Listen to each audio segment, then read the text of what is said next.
My name is May Miller, and I am 32 years old.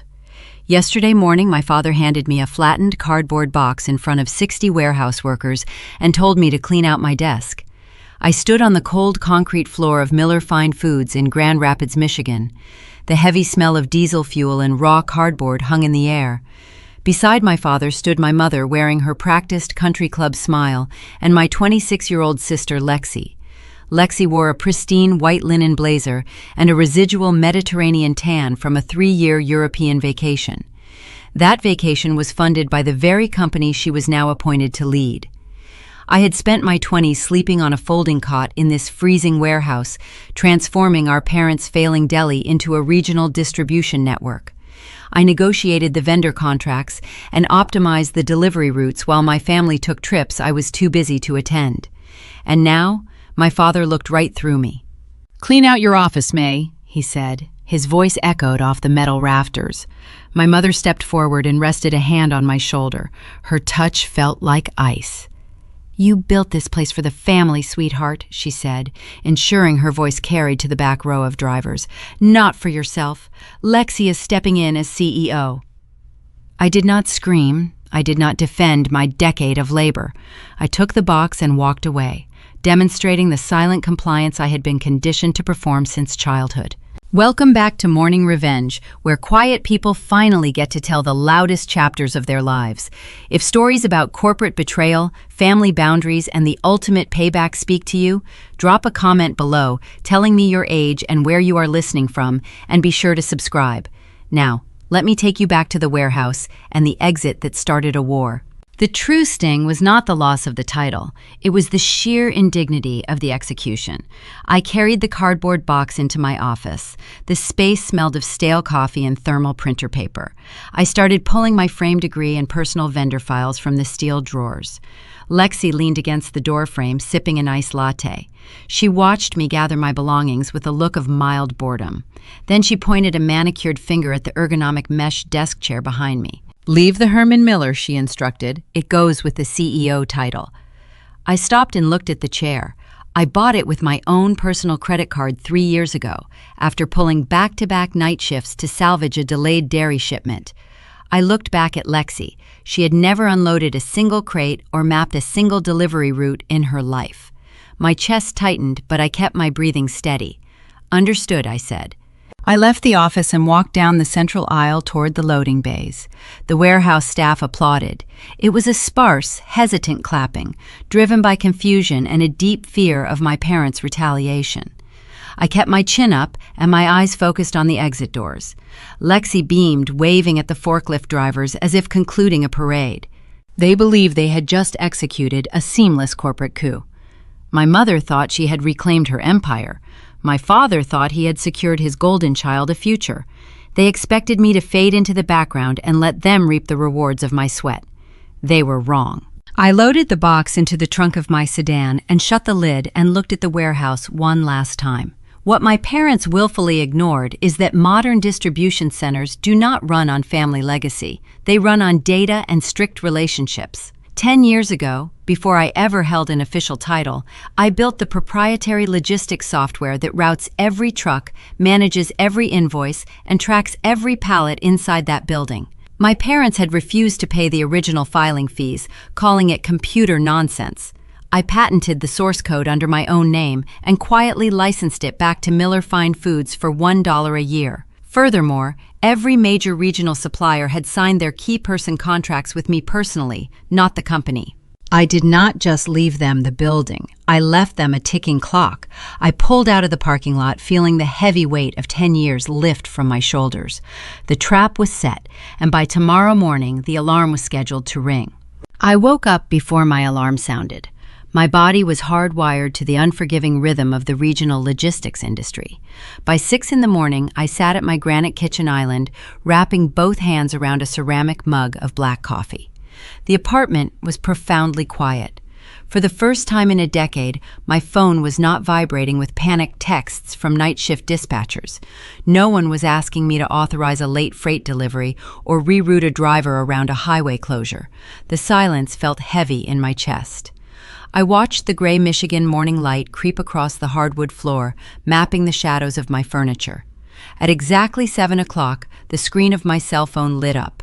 The caller ID displayed a name I had been expecting. Julian Sterling.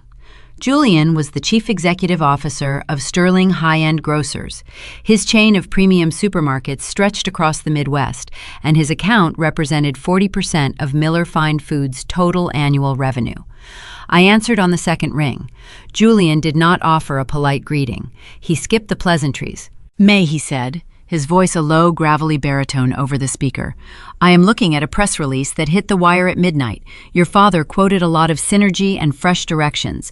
He also named your sister as the new executive." I took a slow sip of my coffee, letting the bitter warmth ground me. "The press release is accurate, Julian. I am no longer with the company." A dry chuckle came through the receiver. Julian was a man who built his empire by recognizing competence and discarding the rest. He did not care about family legacies or country club reputations. He cared about supply chain reliability. "I give them 3 days before the loading docks catch fire," he said. "Now down to business. I need the routing number for your new LLC. My legal team is ready to draft the transfer." The public believed I was a discarded daughter walking away with nothing but a cardboard box. They had no idea I had spent the last 4 months preparing a lifeboat. Julian and I had quietly secured a private equity backer late in the summer. We both saw the writing on the wall. My parents were bleeding their own company dry with their lifestyle expenses, drawing out capital to fund vacations and luxury car leases. Julian refused to let his grocery empire rely on a sinking ship. He trusted me because 2 years ago, during a historic blizzard, I slept in the warehouse for 4 days to ensure his Thanksgiving turkeys reached the shelves. He knew my parents were figureheads. "I will have the articles of organization filed and the banking details routed to your office by noon," I told him. "Excellent," Julian replied. "Do not drag your feet, May. I want my inventory insulated from your family before the end of the week." He hung up without another word. The first domino had fallen. I opened my laptop and began typing the federal tax identification forms. My keystrokes were rhythmic and precise. While I calmly built my new corporate structure on a quiet kitchen island, chaos was blooming across town. My former shift supervisor Marcus sent me a text message at 7:30. He included a photo of the loading bays. Nothing was moving. Every Monday morning, Miller Fine Foods dispatched 30 refrigerated trucks across state lines. Today, the fleet sat parked in perfect, silent rows. The engines were cold. The warehouse doors were open, exposing the concrete floor to the freezing wind. The paralysis was not an accident. The logistics software I wrote governed every single aspect of that building. It generated the pick lists for the loaders, assigned the dock numbers, and calculated the optimal fuel routes based on real-time traffic data. Without my administrative credentials, the program locked into a defensive stasis. The screens on the warehouse floor displayed a gray login prompt that no one in the building could bypass. Marcus sent a second text. "Your dad is pacing the floor, but he is ignoring the trucks. He is arguing with a guy in a cheap suit carrying a leather briefcase." I stared at the glowing text message. A man with a briefcase arriving at dawn was not a vendor. I knew the rhythm of the business inside and out. That was an auditor.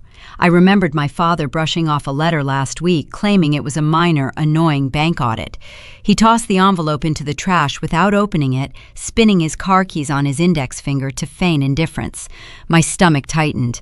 A commercial bank does not send field auditors at 7 in the morning for a minor discrepancy. They send them when the numbers tell a very dark story.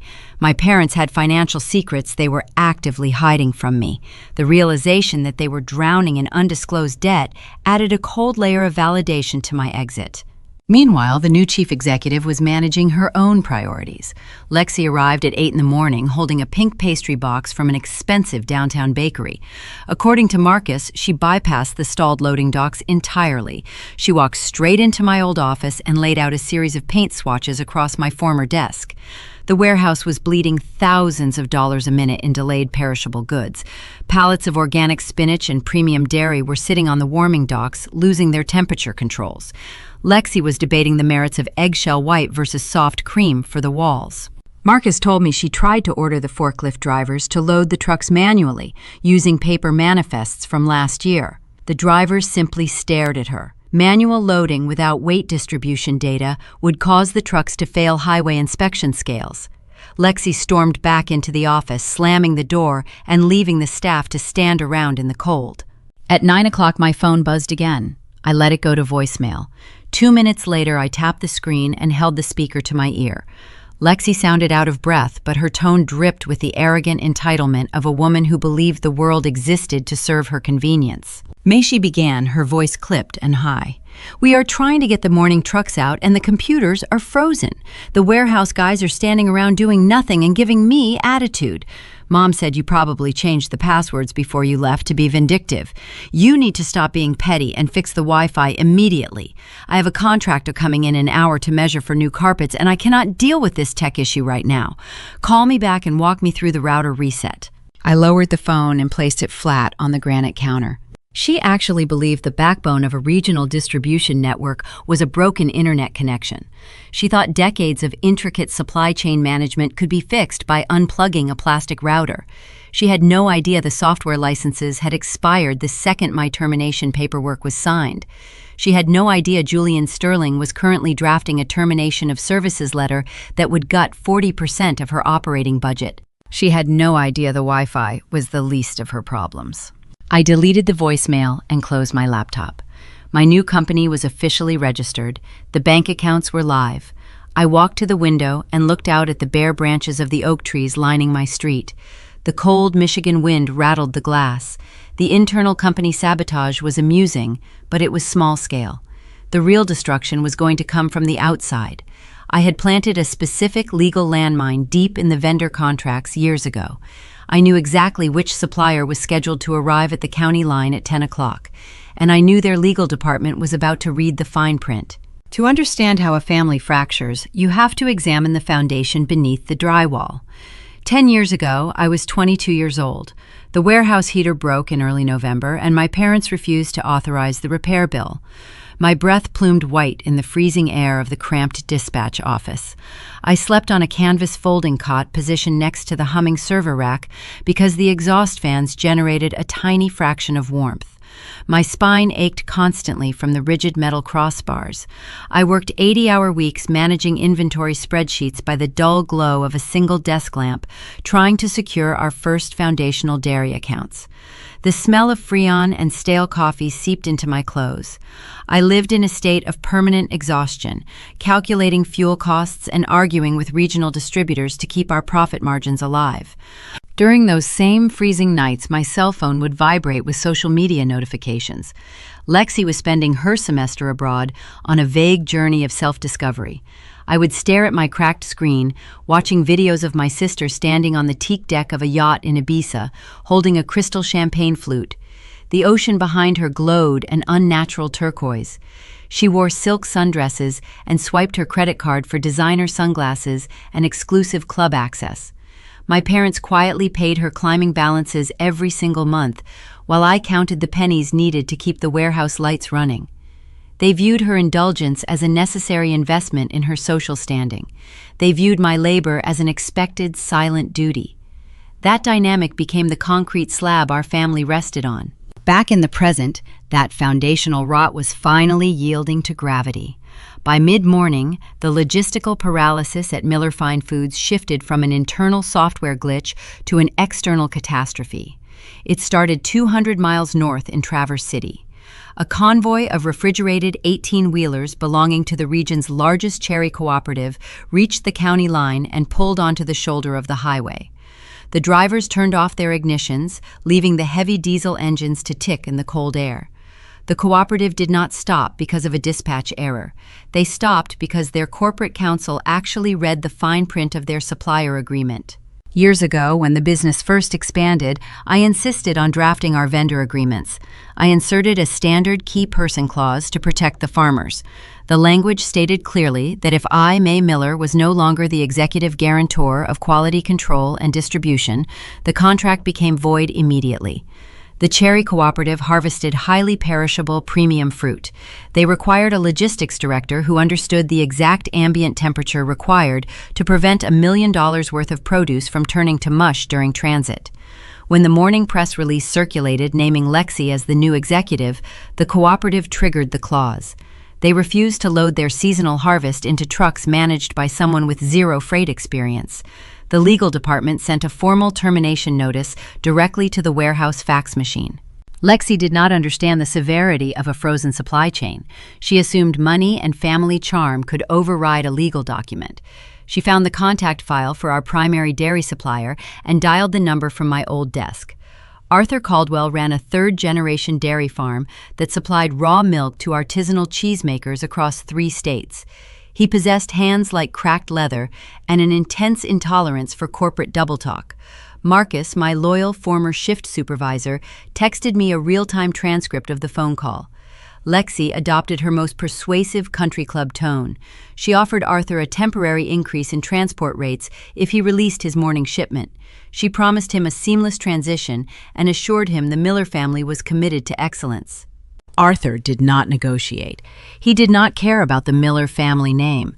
He told my sister he had known me since I was a teenager sleeping on a canvas cot to ensure his milk stayed cold.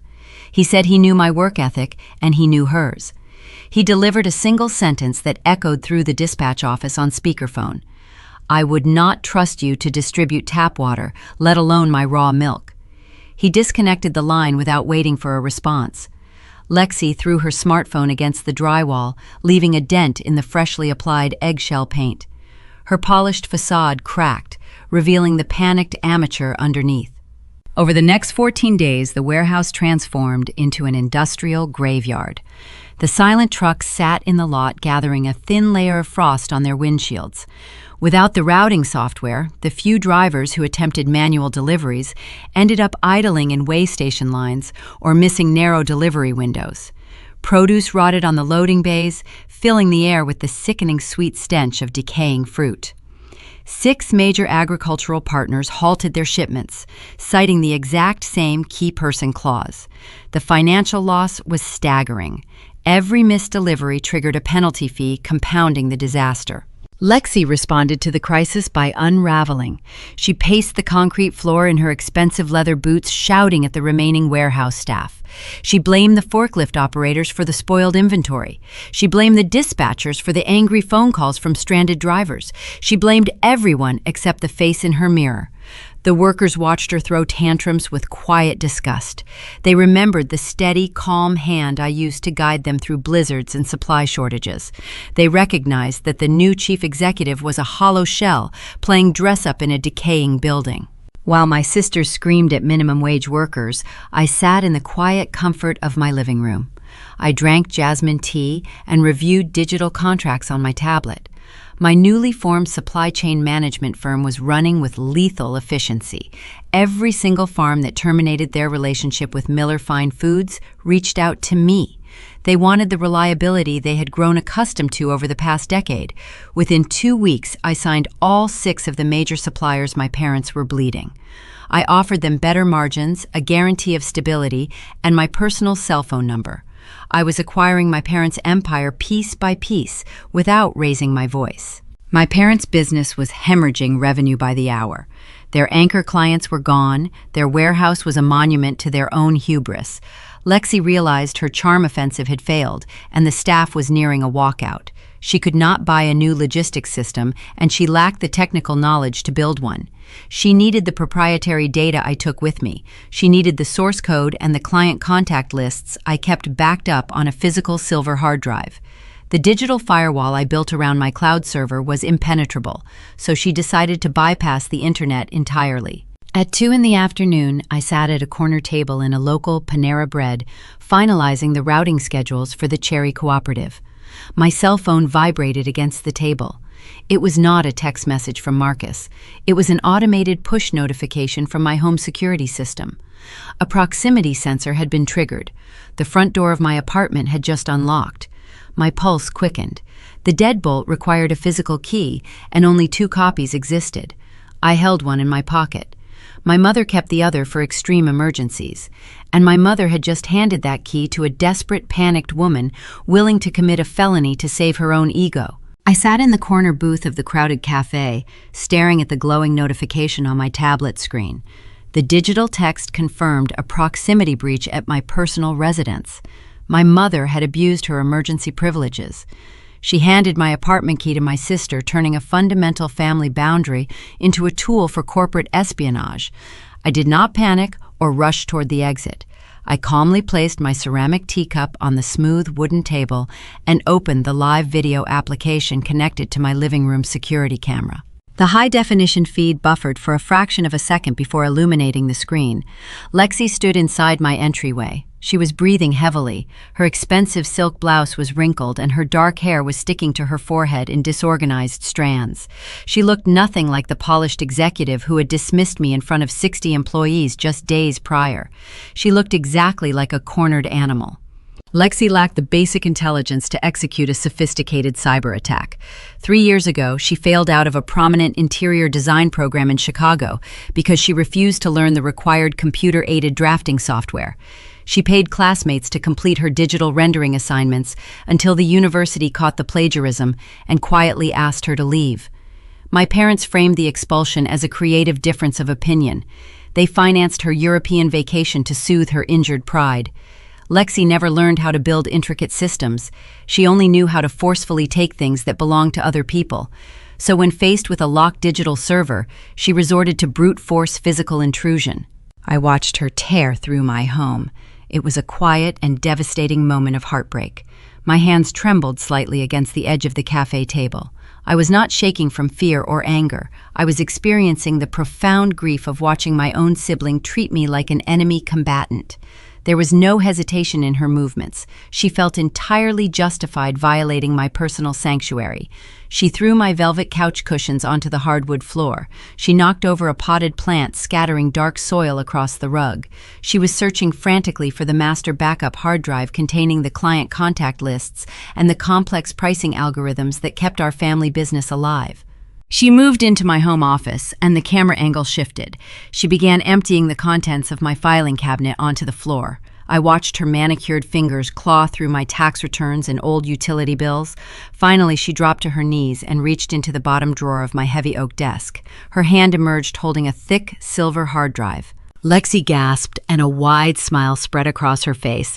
She held the aluminum casing up to the light as if she had just unearthed a buried treasure. She shoved the device deep into her designer handbag and ran out of my apartment, leaving the heavy front door standing wide open to the hallway. I took a slow, deep breath and closed the application on my tablet. I finished my tea, feeling a strange sense of absolute calm settling over my chest. I called my property manager and requested an immediate lock change, citing a lost key. Then I sat back and waited for the inevitable outcome. I knew exactly what Lexi was doing at that very moment. She was speeding her luxury sedan down the highway, weaving through traffic to get back to the industrial park. She believed she possessed the keys to the kingdom. She thought she could plug that silver rectangle into the administrative terminal and instantly restore the entire logistics network. She expected millions of lines of proprietary source code to populate her monitor. 20 minutes later, my former shift supervisor, Marcus, sent me a detailed text message. He reported that Lexi sprinted through the loading bays, completely ignoring the idle workers and the foul smell of rotting produce. She locked herself inside the main administrative suite and pulled the window blinds down shut. Inside the privacy of that office, Lexi connected the stolen silver drive to the master computer. I knew precisely what she was staring at because I placed that drive in the bottom drawer of my desk 5 years ago. It was a decoy, but it was also a time capsule. When Lexi opened the external drive folder, she did not find routing software or vendor manifests. She found a single portable document file resting alone on the screen. The document was titled in plain text. It was a formal letter of resignation I had drafted half a decade prior on a night I almost collapsed from walking pneumonia after unloading a delayed freight shipment alone. I never submitted the letter. I kept it as a reminder of my own worth on the days my parents treated me like a disposable asset. The document detailed the exact mathematical equation of their eventual ruin. It outlined precisely how the company would collapse without my daily intervention. It listed the specific suppliers who would immediately terminate their contracts, including the Cherry Cooperative and the dairy farmers. It predicted the exact timeline of the logistics failure, warning that the warehouse would paralyze within 48 hours of my departure. It was a prophetic warning, written by a younger version of myself who already knew her family would never respect her labor. Lexi read the document in the silent office. I could imagine the blood draining from her face. She realized the silver drive contained no salvation. It only contained a mirror reflecting her absolute incompetence and the guaranteed destruction of the empire she was supposed to rule. Lexi was absolutely terrified. The reality of the situation finally crushed her unearned confidence. She could not buy a solution, and she could not steal one. The business was bleeding thousands of dollars an hour, and she was completely out of her depth. Instead of walking out of the office and confessing her failure to our parents, Lexi made a crucial and fatal decision.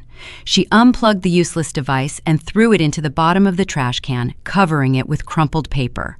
When our father knocked on the locked door demanding an update on the software restoration, she opened it slightly and lied straight to his face.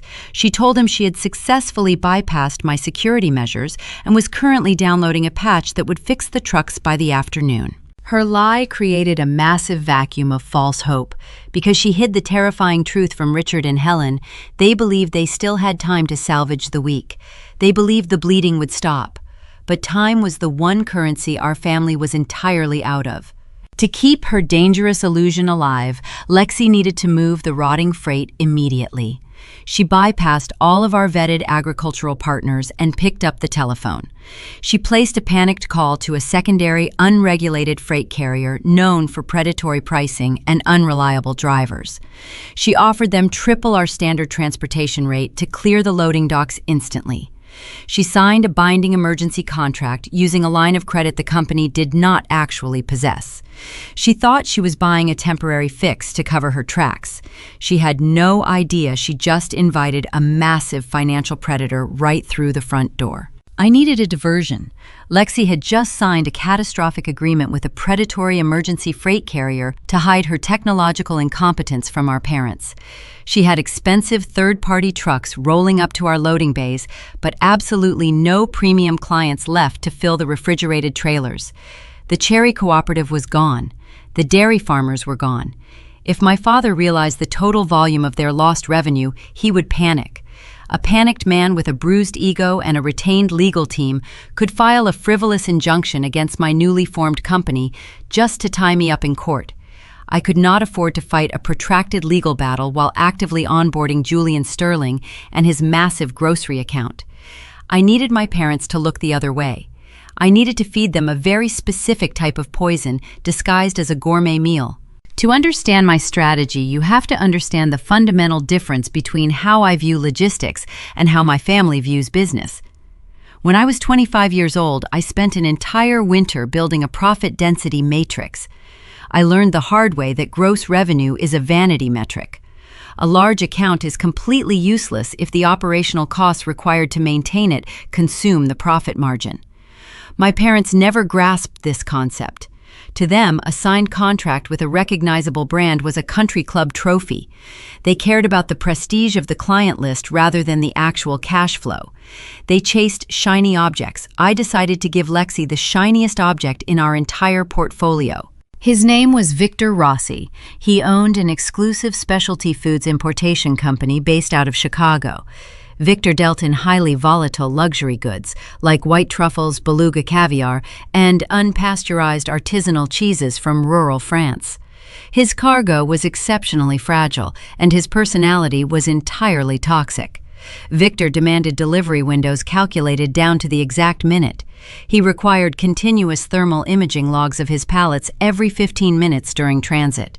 If a truck arrived 10 minutes late, or if the ambient temperature of a trailer fluctuated by a single degree, Victor would aggressively execute a chargeback.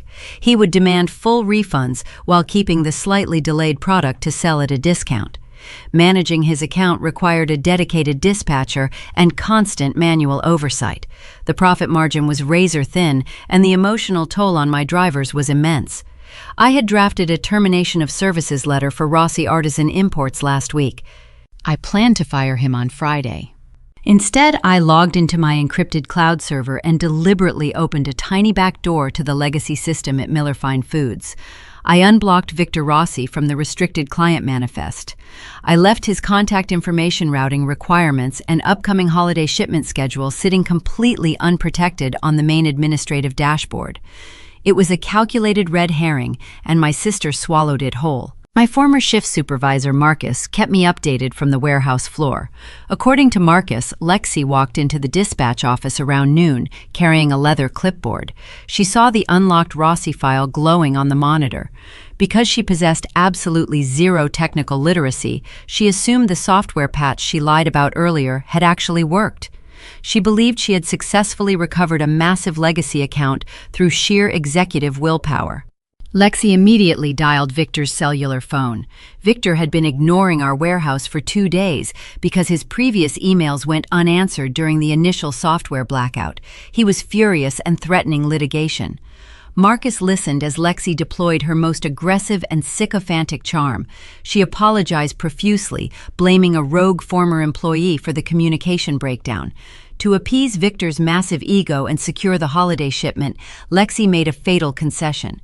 She promised to waive all standard minimum freight fees and guaranteed expedited overnight delivery for his entire incoming load of European truffles. She signed a revised contract on the spot without consulting a single financial spreadsheet. Back at the family estate, Richard and Helen Miller were ecstatic. My mother called the warehouse landline to congratulate her golden child. My father reportedly walked onto the loading docks and announced to the remaining staff that the company was entering a bold new era of high-end distribution. They looked at the projected gross revenue of the Rossi holiday order and saw hundreds of thousands of dollars. They popped a bottle of vintage champagne in the executive suite. They celebrated Lexi as a natural corporate prodigy who was single-handedly saving the family legacy from my supposed sabotage. At 3 in the afternoon, my cellular phone vibrated against the surface of my new mahogany desk. I picked up the device and read a text message from my sister. The words dripped with unearned smugness and toxic triumph. "Looks like we do not need you after all," she wrote. "We just locked down the biggest importer in the Midwest. Enjoy your tiny little startup, May." I stared at the screen, feeling a profound sense of peace wash over my shoulders. I did not type a paragraph defending my intelligence. I did not point out that she had just signed a financial death warrant. I simply selected the generic thumbs-up emoji and hit send. Then I placed the phone face down and returned to drafting the regional expansion routes for Julian Sterling. My parents were celebrating a massive victory that was in reality accelerating their own bankruptcy. They had no idea I had just handed them a ticking time bomb. The fallout began almost immediately. Fulfilling the Rossi contract required absolute logistical perfection. Lexi had paired Victor's hypersensitive luxury cargo with the predatory, unreliable third-party freight carriers she hired the day before. It was a recipe for instant and catastrophic failure. The third-party drivers did not care about temperature logs or delicate handling. They were paid by the mile, not by the quality of the delivery. Marcus sent me a continuous stream of disastrous updates over the next 48 hours. The first shipment of imported caviar sat on a sun-baked loading dock in Illinois for 3 hours because a contracted driver took an extended lunch break. The internal temperature of the pallets spiked, destroying $50,000 worth of inventory in a single afternoon. Victor Rossi erupted. He bypassed the customer service email and called my father's personal cellular phone, screaming obscenities. He immediately executed a massive financial chargeback directly against the Miller Fine Foods operating account. Lexi panicked and tried to throw more resources at the problem. She diverted the few remaining functional refrigerated trucks away from local grocery deliveries and dedicated them entirely to Rossi. This decision caused a cascading failure across the rest of their dwindling client base. Local supermarkets canceled their weekly orders when their shelves remained empty. The operational cash reserves began to bleed dry at a terrifying velocity. The predatory emergency carriers submitted their daily invoices, demanding exorbitant fees for the very routes they were actively failing to complete. The Miller family was trapped in a financial black hole of their own making. Every attempt to satisfy Victor Rossi drained their remaining capital and alienated their surviving partners. They were so consumed by the daily fires of the toxic asset that they completely stopped paying attention to me. They stopped looking for the missing software. They stopped trying to poach my new clients. They were too busy drowning to notice that I was standing on dry land, building an empire out of the bricks they had discarded. By the end of the week, my independent fleet was fully operational. The Sterling high-end grocers account was integrated perfectly into my new cloud-based routing system. My drivers were happy, well compensated, and operating with pristine efficiency. I had isolated my family in a containment zone of their own hubris. But the final collapse was not going to come from a spoiled shipment of truffles. The real destruction was waiting quietly in the background, monitoring the sudden chaotic movement of capital. Commercial banks employ automated algorithms to detect unusual spending patterns in corporate accounts. When massive chargebacks from furious importers collide with exorbitant daily invoices from predatory freight companies, the software flags the account for critical review. My parents believed their primary threat was a disgruntled daughter. They were entirely unprepared for the reality that a team of forensic accountants had just frozen their entire line of credit without warning. The illusion of my sister's competence disintegrated much faster than I anticipated. By Thursday evening, the toxic weight of the Rossi importation account had severely fractured the fragile reality my parents constructed. They could no longer pretend the warehouse was functioning. The local supermarkets officially canceled their remaining orders. More importantly, Richard and Helen finally discovered that the massive agricultural cooperatives were permanently gone. The cherry farmers and the dairy producers were not experiencing a temporary communication blackout. They were actively transferring their massive freight volumes directly to my newly incorporated logistics firm. My apartment was completely silent.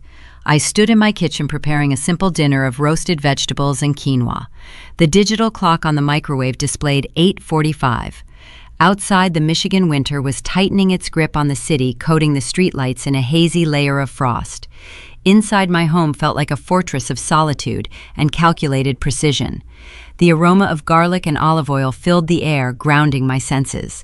I was reviewing the final draft of the Sterling high-end grocer's onboarding schedule when the heavy wooden barrier of my entryway rattled. Someone was pounding on the exterior panel with aggressive rhythmic strikes. I did not rush. I set my chef knife down on the bamboo cutting board, wiped my hands on a linen towel, and walked calmly toward the foyer. I tapped the tablet mounted on the wall to activate the exterior security camera. My parents stood in the dimly lit hallway. They looked nothing like the polished socialites who commanded country club luncheons. My father wore a heavy wool overcoat that was unbuttoned, revealing a wrinkled dress shirt underneath. His face was flushed red with a mixture of cold air and intense rage. Beside him, my mother clutched her expensive leather purse against her chest like a shield. Her signature pearl necklace sat crookedly against her collarbone. Lexi was nowhere to be seen.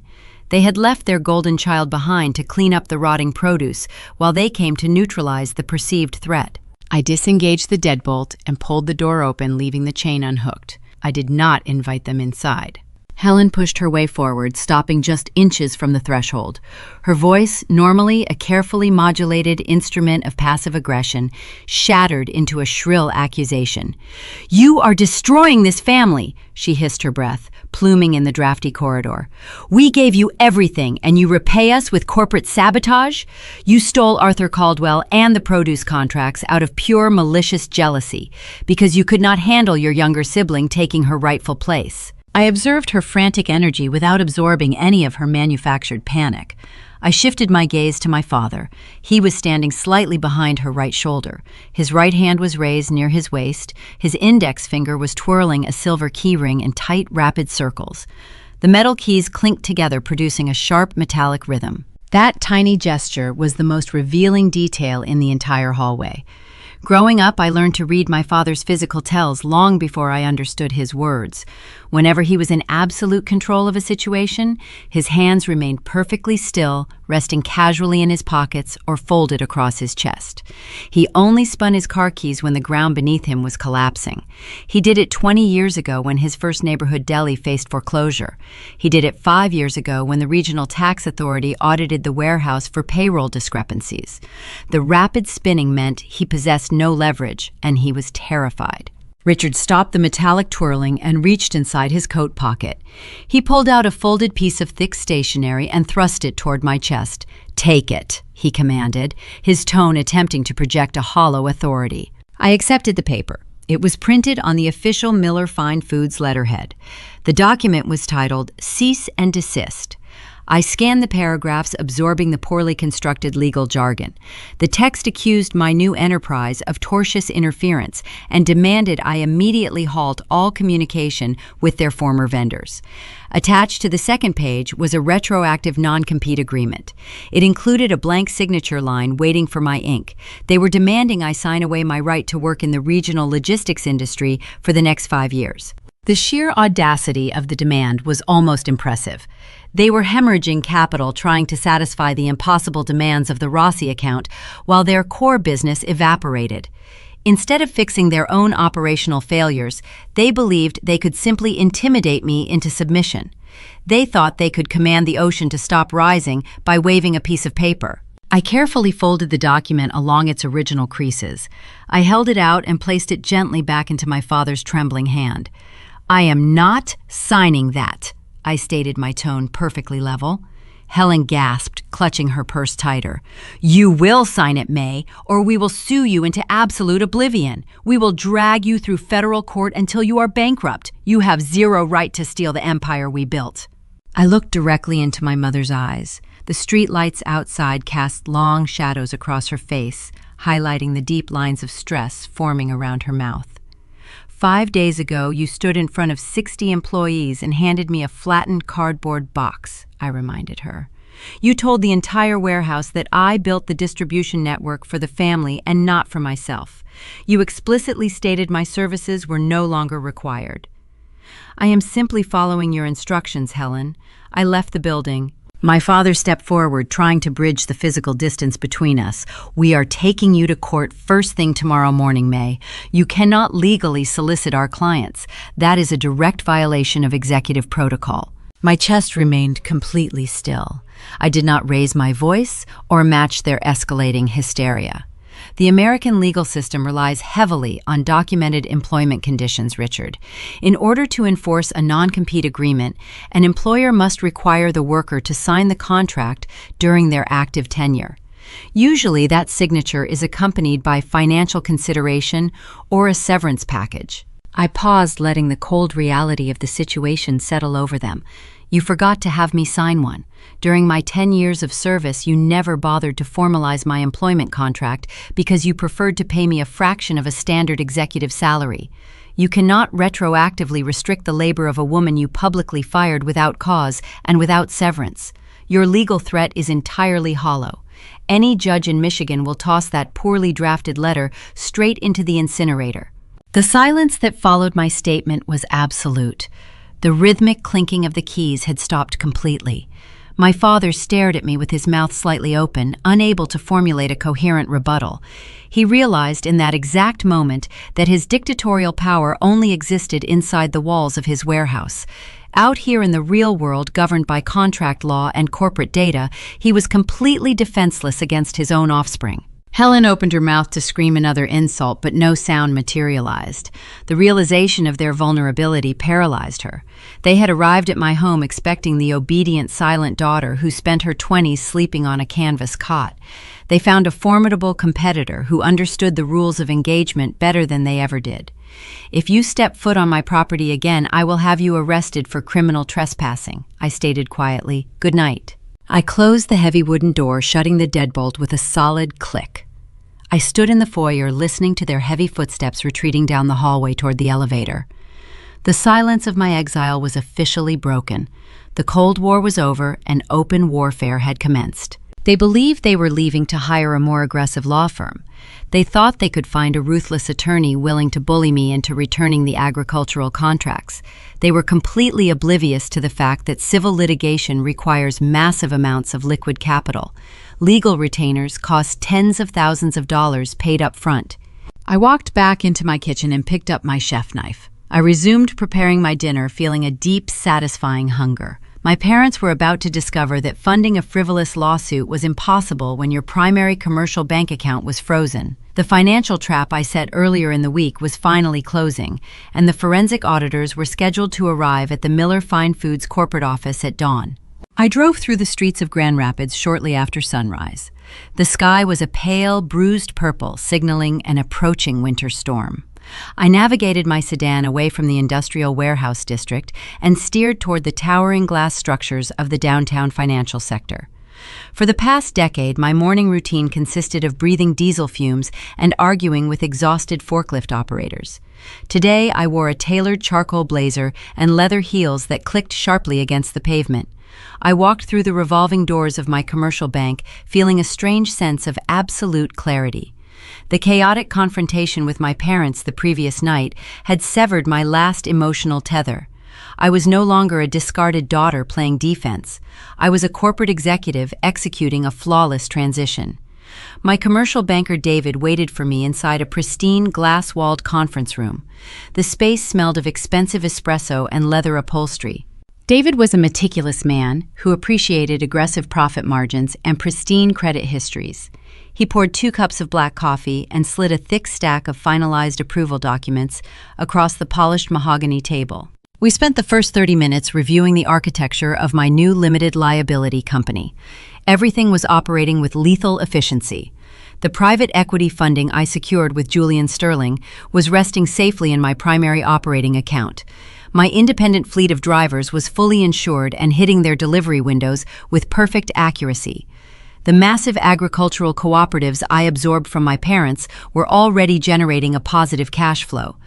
I signed the final page of the banking agreement, completing my total financial independence. I placed the premium metal pen back onto the table and took a slow sip of my coffee. I expected David to congratulate me and conclude the meeting.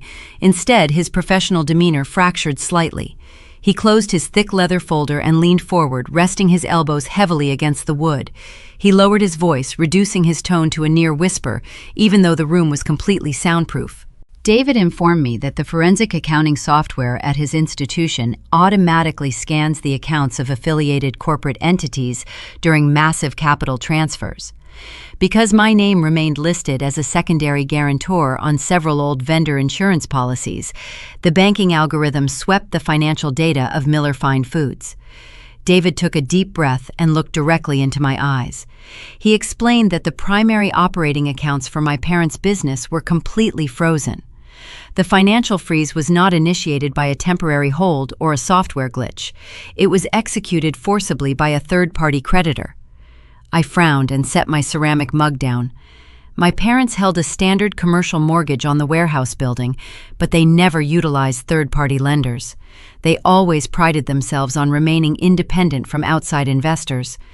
David shook his head slowly and turned his computer monitor toward me. He opened a secure database of public financial records and pointed to a recently filed Uniform Commercial Code lien. The document displayed on the screen was a public declaration of massive corporate debt. The creditor listed on the legal filing was not a traditional commercial bank. It was a private mezzanine equity firm based in Chicago named Ironclad Capital.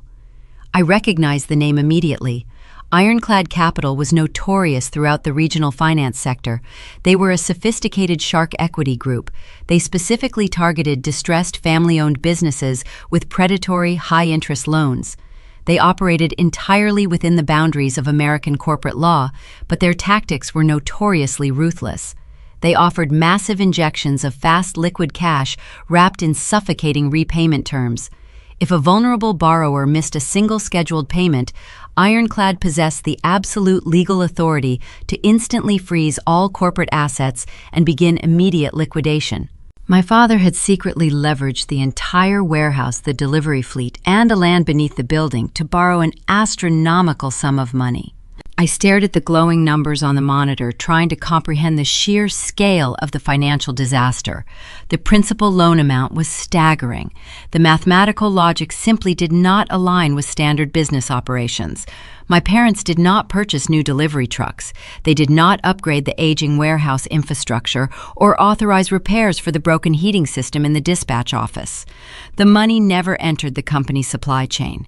The capital had vanished completely. I asked David to pull the exact origination date of the loan contract. His fingers moved rapidly across his keyboard. The digital timestamp appeared on the screen, revealing the loan was signed exactly 6 months ago. The timing hit my chest like a physical blow, stealing the oxygen from my lungs. 6 months ago, my sister Lexi abruptly ended her 3-year European excursion and returned to Michigan. The jagged puzzle pieces violently locked together, forming a horrifying picture.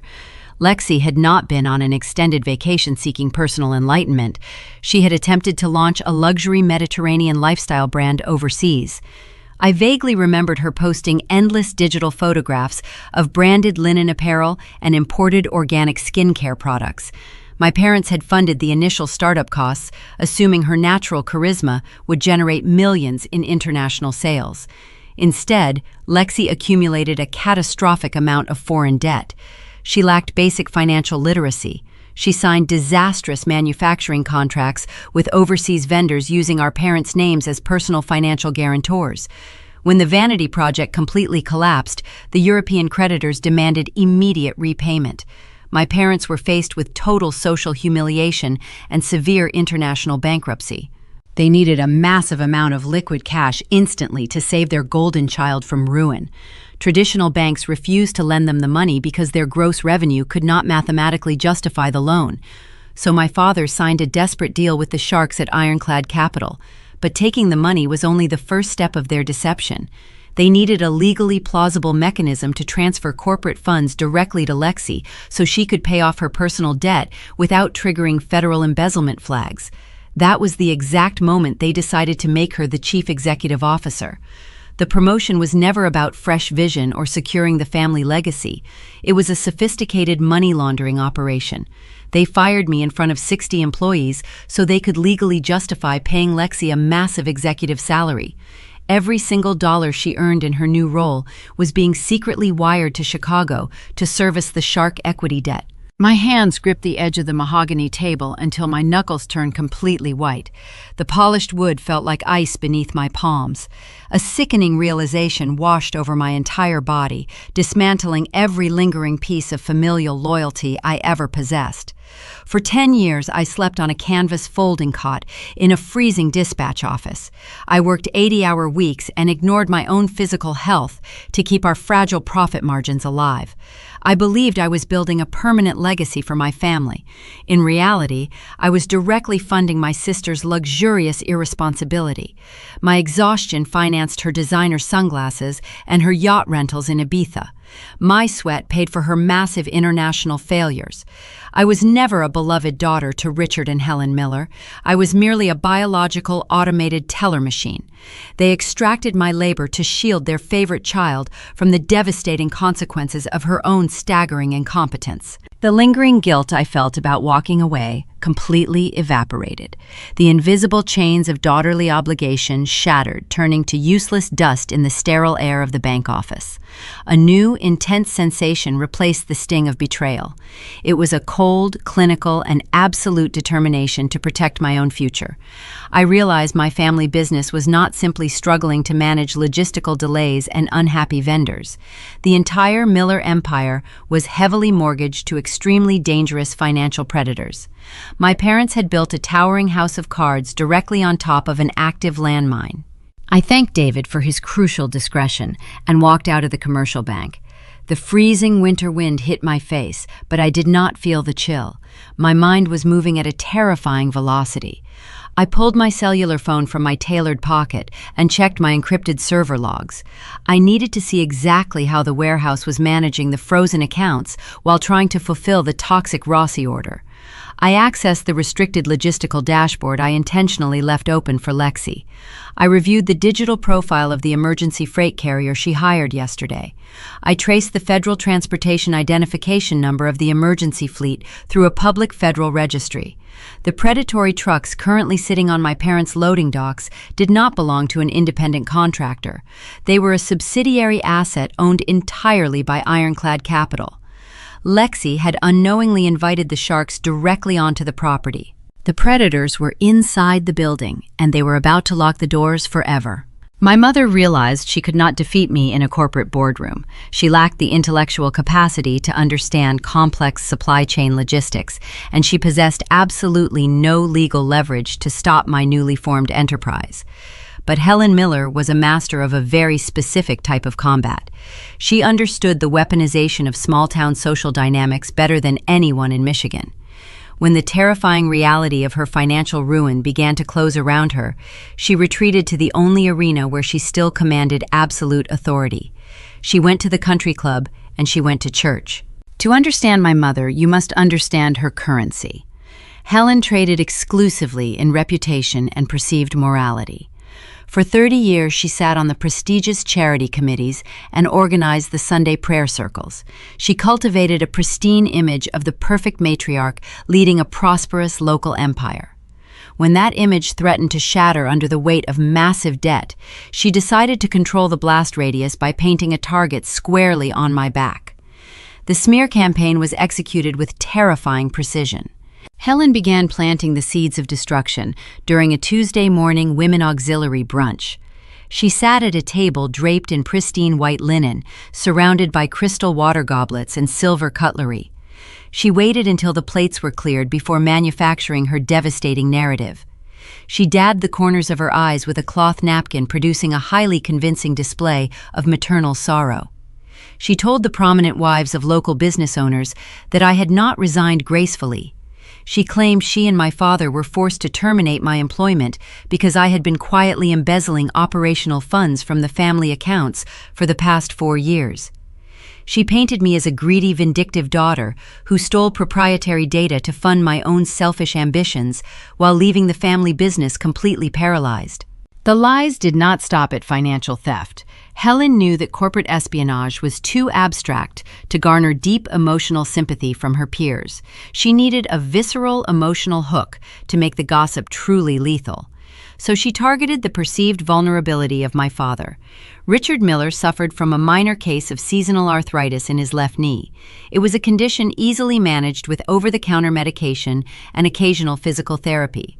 My mother deliberately transformed that minor joint stiffness into a severe degenerative illness.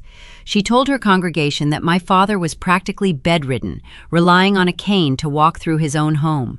She claimed that I had cruelly abandoned him in his darkest hour of medical need, choosing to steal his legacy rather than support his failing health. The toxic rumors spread through the affluent community of Grand Rapids like a wildfire. This was not merely annoying background noise. In a Midwestern business ecosystem, reputation is intrinsically tied to revenue. The devastating consequences of my mother's manufactured tragedy materialized on a Thursday afternoon. I was parked outside a premium grocery market, preparing to inspect a potential retail display space. My cellular phone vibrated on the passenger seat. The caller identification displayed the name Robert Vance. Robert owned Vance Organic Farms. He was a secondary conservative client who distributed high-end root vegetables, heirloom carrots, and specialty potatoes to boutique grocers. He operated his agricultural business strictly on old-fashioned principles, verbal agreements, and firm handshakes. I had spent 3 grueling months carefully courting his account, driving out to his rural property to demonstrate my routing software. He had officially transferred his logistics contract to my new firm just 5 days ago. I answered the call, expecting a routine discussion about weekend delivery schedules and temperature requirements for a new harvest. Robert did not offer a polite greeting. His voice was rigid and laced with profound disappointment. He informed me that he and his wife had attended a charity gala the previous evening. They shared a table with several vocal members of my mother's congregation. Robert stated very clearly that he could not associate his family farm with someone capable of elder abuse and corporate theft. I tried to interrupt and explain the reality of the ironclad capital debt. I tried to tell him about Lexi and her disastrous European bankruptcy. Robert refused to listen to a single word of my defense. He told me that character is the only currency that matters in agricultural business. He stated that where there is smoke, there is usually a raging fire. He formally canceled our logistics agreement, effective immediately, and promised to advise his fellow farmers to avoid my services. He hung up the phone abruptly, leaving me sitting in the deafening silence of my vehicle. The pebble of professional loss hit me with an astonishing amount of kinetic force. Vance Organic Farms was not my largest account financially, but losing it validated the sheer destructive power of my mother's venom. It proved that her lies could actively manipulate my revenue stream. I sat in the driver's seat staring blankly through the windshield at the gray asphalt parking lot. A suffocating, heavy wave of social isolation pressed down on my chest, making it difficult to draw a full breath. For the first time since my unceremonious termination, I felt genuinely and entirely alone. The people I grew up around, the community I served faithfully for 10 years, were actively cheering for my destruction based on a completely fabricated story. My hands gripped the cold leather steering wheel until my joints ached and my knuckles turned stark white. My pulse hammered a frantic rhythm in my ears, drowning out the ambient noise of the passing traffic. Every single survival instinct in my body screamed at me to retaliate. My tablet was resting in my leather bag on the floorboard. I possessed the downloaded forensic accounting documents proving the existence of the predatory shark equity loan. I had the digital receipts of my sister's catastrophic overseas spending. I could easily open a social media application and broadcast the absolute truth to the entire city. I could expose Richard and Helen Miller as massive frauds, heavily mortgaged to dangerous creditors. I could publicly humiliate them and clear my name in a matter of seconds. I closed my eyes and focused intensely on the rhythm of my breathing. I inhaled the faint scent of the leather upholstery and the cold air blowing from the dashboard vents. I visualized the digital documents, and then I visualized my mother sitting in a country club dining room, sipping a martini and waiting for my emotional explosion. If I posted those files, I would be engaging in her chaotic game. I would look defensive, erratic, and deeply unprofessional. And more importantly, I would alert Ironclad Capital that outside parties were actively monitoring their subsidiary assets and forensic trails. I opened my eyes. I chose silence. I took the raw, burning anger swelling in my throat, and I swallowed it whole. I compartmentalized the sting of the gossip and the loss of the Vance account. I locked the emotional pain inside a mental vault and converted the residual energy into pure clinical ambition. My mother could have the country club. She could win the battle of public opinion among people who did not matter to my bottom line. I was going to win the actual war. I shifted my sedan into drive and pulled aggressively out of the grocery store parking lot. I did not drive back to my apartment to wallow in my isolation or draft a defensive public statement. I steered my vehicle directly toward the towering corporate headquarters of Sterling High-End Grocers. Julian Sterling was expecting me for a final comprehensive review of our expanding Midwest distribution network. Julian did not attend Sunday services with my mother, and he did not care about local socialite gossip circulating through affluent dining rooms. He only cared about the mathematical certainty of my delivery routes and the guaranteed freshness of his premium inventory. I walked into Julian's expansive corner office 30 minutes later. The space was dominated by a massive digital map detailing every highway and transit hub in the region. Julian stood by the window holding a tablet. He looked up as I entered and noted the intense focus in my posture. He asked if the transition was proceeding smoothly, despite the local noise. I placed my briefcase on his glass conference table and told him the localized distractions were being permanently neutralized. We spent 2 intense hours optimizing the supply chain for his most profitable premium markets in Chicago and Detroit. I analyzed the traffic algorithms and secured 3 additional regional territories, cementing my new enterprise as an untouchable force in the commercial sector. I was actively building a massive fortress of legitimate capital, while my parents continued to bleed out slowly on their rotting loading docks. But as I finalized the last page of the contract, Julian handed me a printed internal memo from his corporate legal department. The paper detailed a massive spike in aggressive audit activity from a specific Chicago-based financial institution. The predators from Ironclad Capital were no longer just circling the Miller Fine Foods warehouse.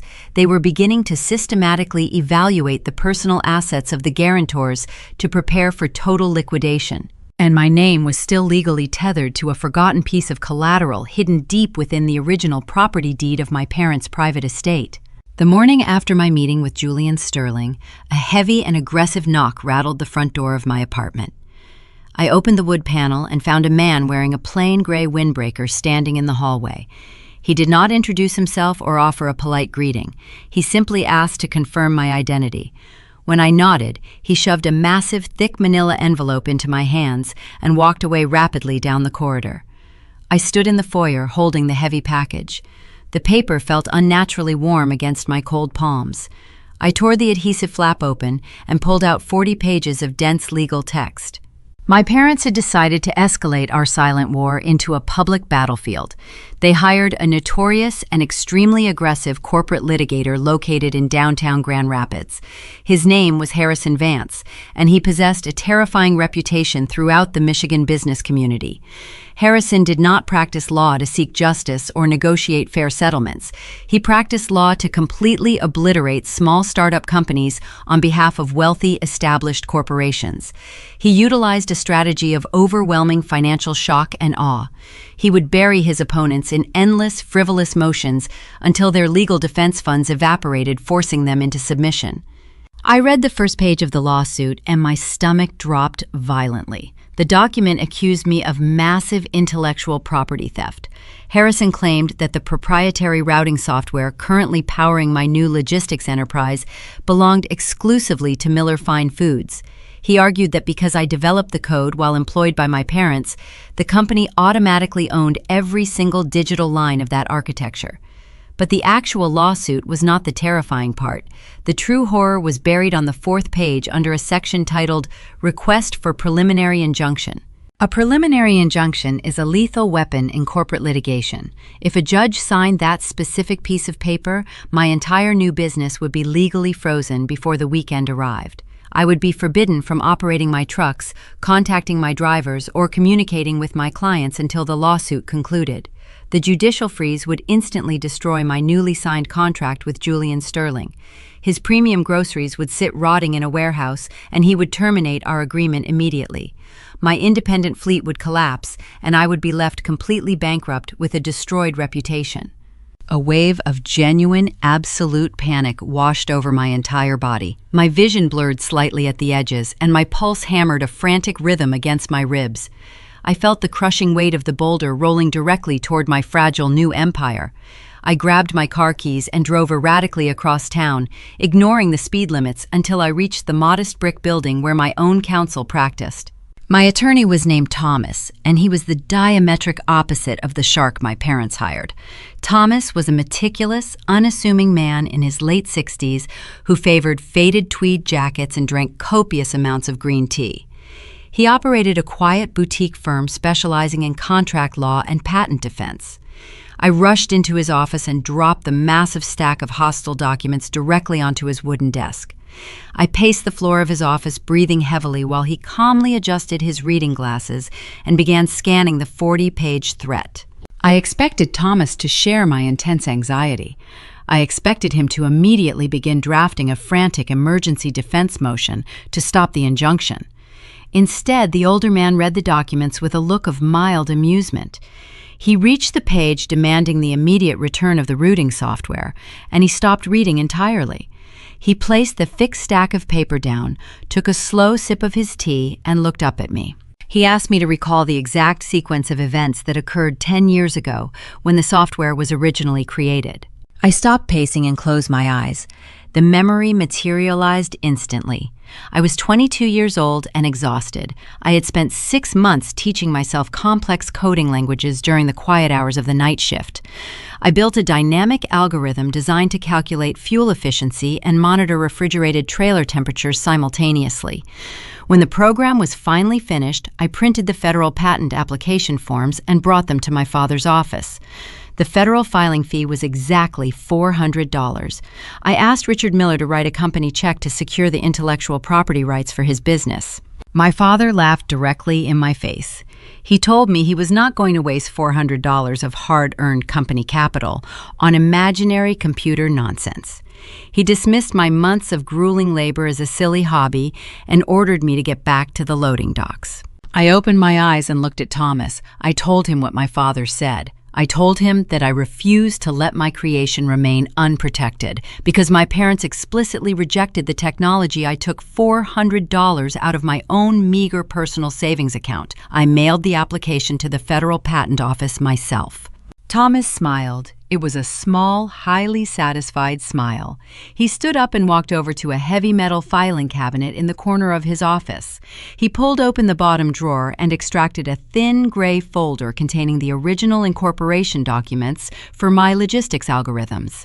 He placed the folder on his desk and opened it. There, resting at the very top of the file, was the pebble that would completely shatter my parents' expensive legal strategy. It was a single signature line on a standard federal copyright certificate. The document proved unequivocally that E. May Miller was the sole independent creator and exclusive owner of the logistics source code. But the trap was even deeper than simple ownership. Thomas flipped to the second page of the file. It was a highly specific corporate licensing agreement I had drafted a decade ago. I had quietly leased the software back to Miller Fine Foods for the humiliating price of $1 single a year.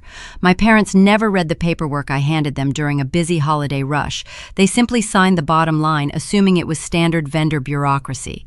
They legally acknowledged my independent ownership 10 years prior. Thomas did not draft a 40-page response. He did not engage in a frantic legal battle of attrition. He simply opened a blank document on his computer and typed a single page. The response informed Harrison Vance that his clients had actively lied to him regarding the ownership of the corporate assets. Thomas attached a digital copy of the federal patent and the signed $1 licensing agreement. Furthermore, Thomas included a devastating counter-notification. He informed the shark lawyer that because Miller Fine Foods had fired the owner of the software and failed to renew the licensing fee, their continued unauthorized use of the algorithms constituted massive intellectual property infringement. Thomas demanded that my parents immediately cease using my code or face federal prosecution for digital theft. We faxed the single page directly to the downtown corporate office of Harrison Vance. I sat in the leather guest chair and waited. I imagined the scene unfolding across the city. Harrison Vance was a ruthless predator, but he was not a fool. He built his lucrative career by bullying weak targets with valid legal claims. When the fax machine on his desk printed our response, he would realize instantly that he was completely outmatched. He would realize that Richard and Helen Miller had perjured themselves during their initial consultation by claiming they owned assets they actually leased. More importantly, Harrison operated on a strict contingency and retainer model. He expected to drain his clients' bank accounts to fund his aggressive tactics.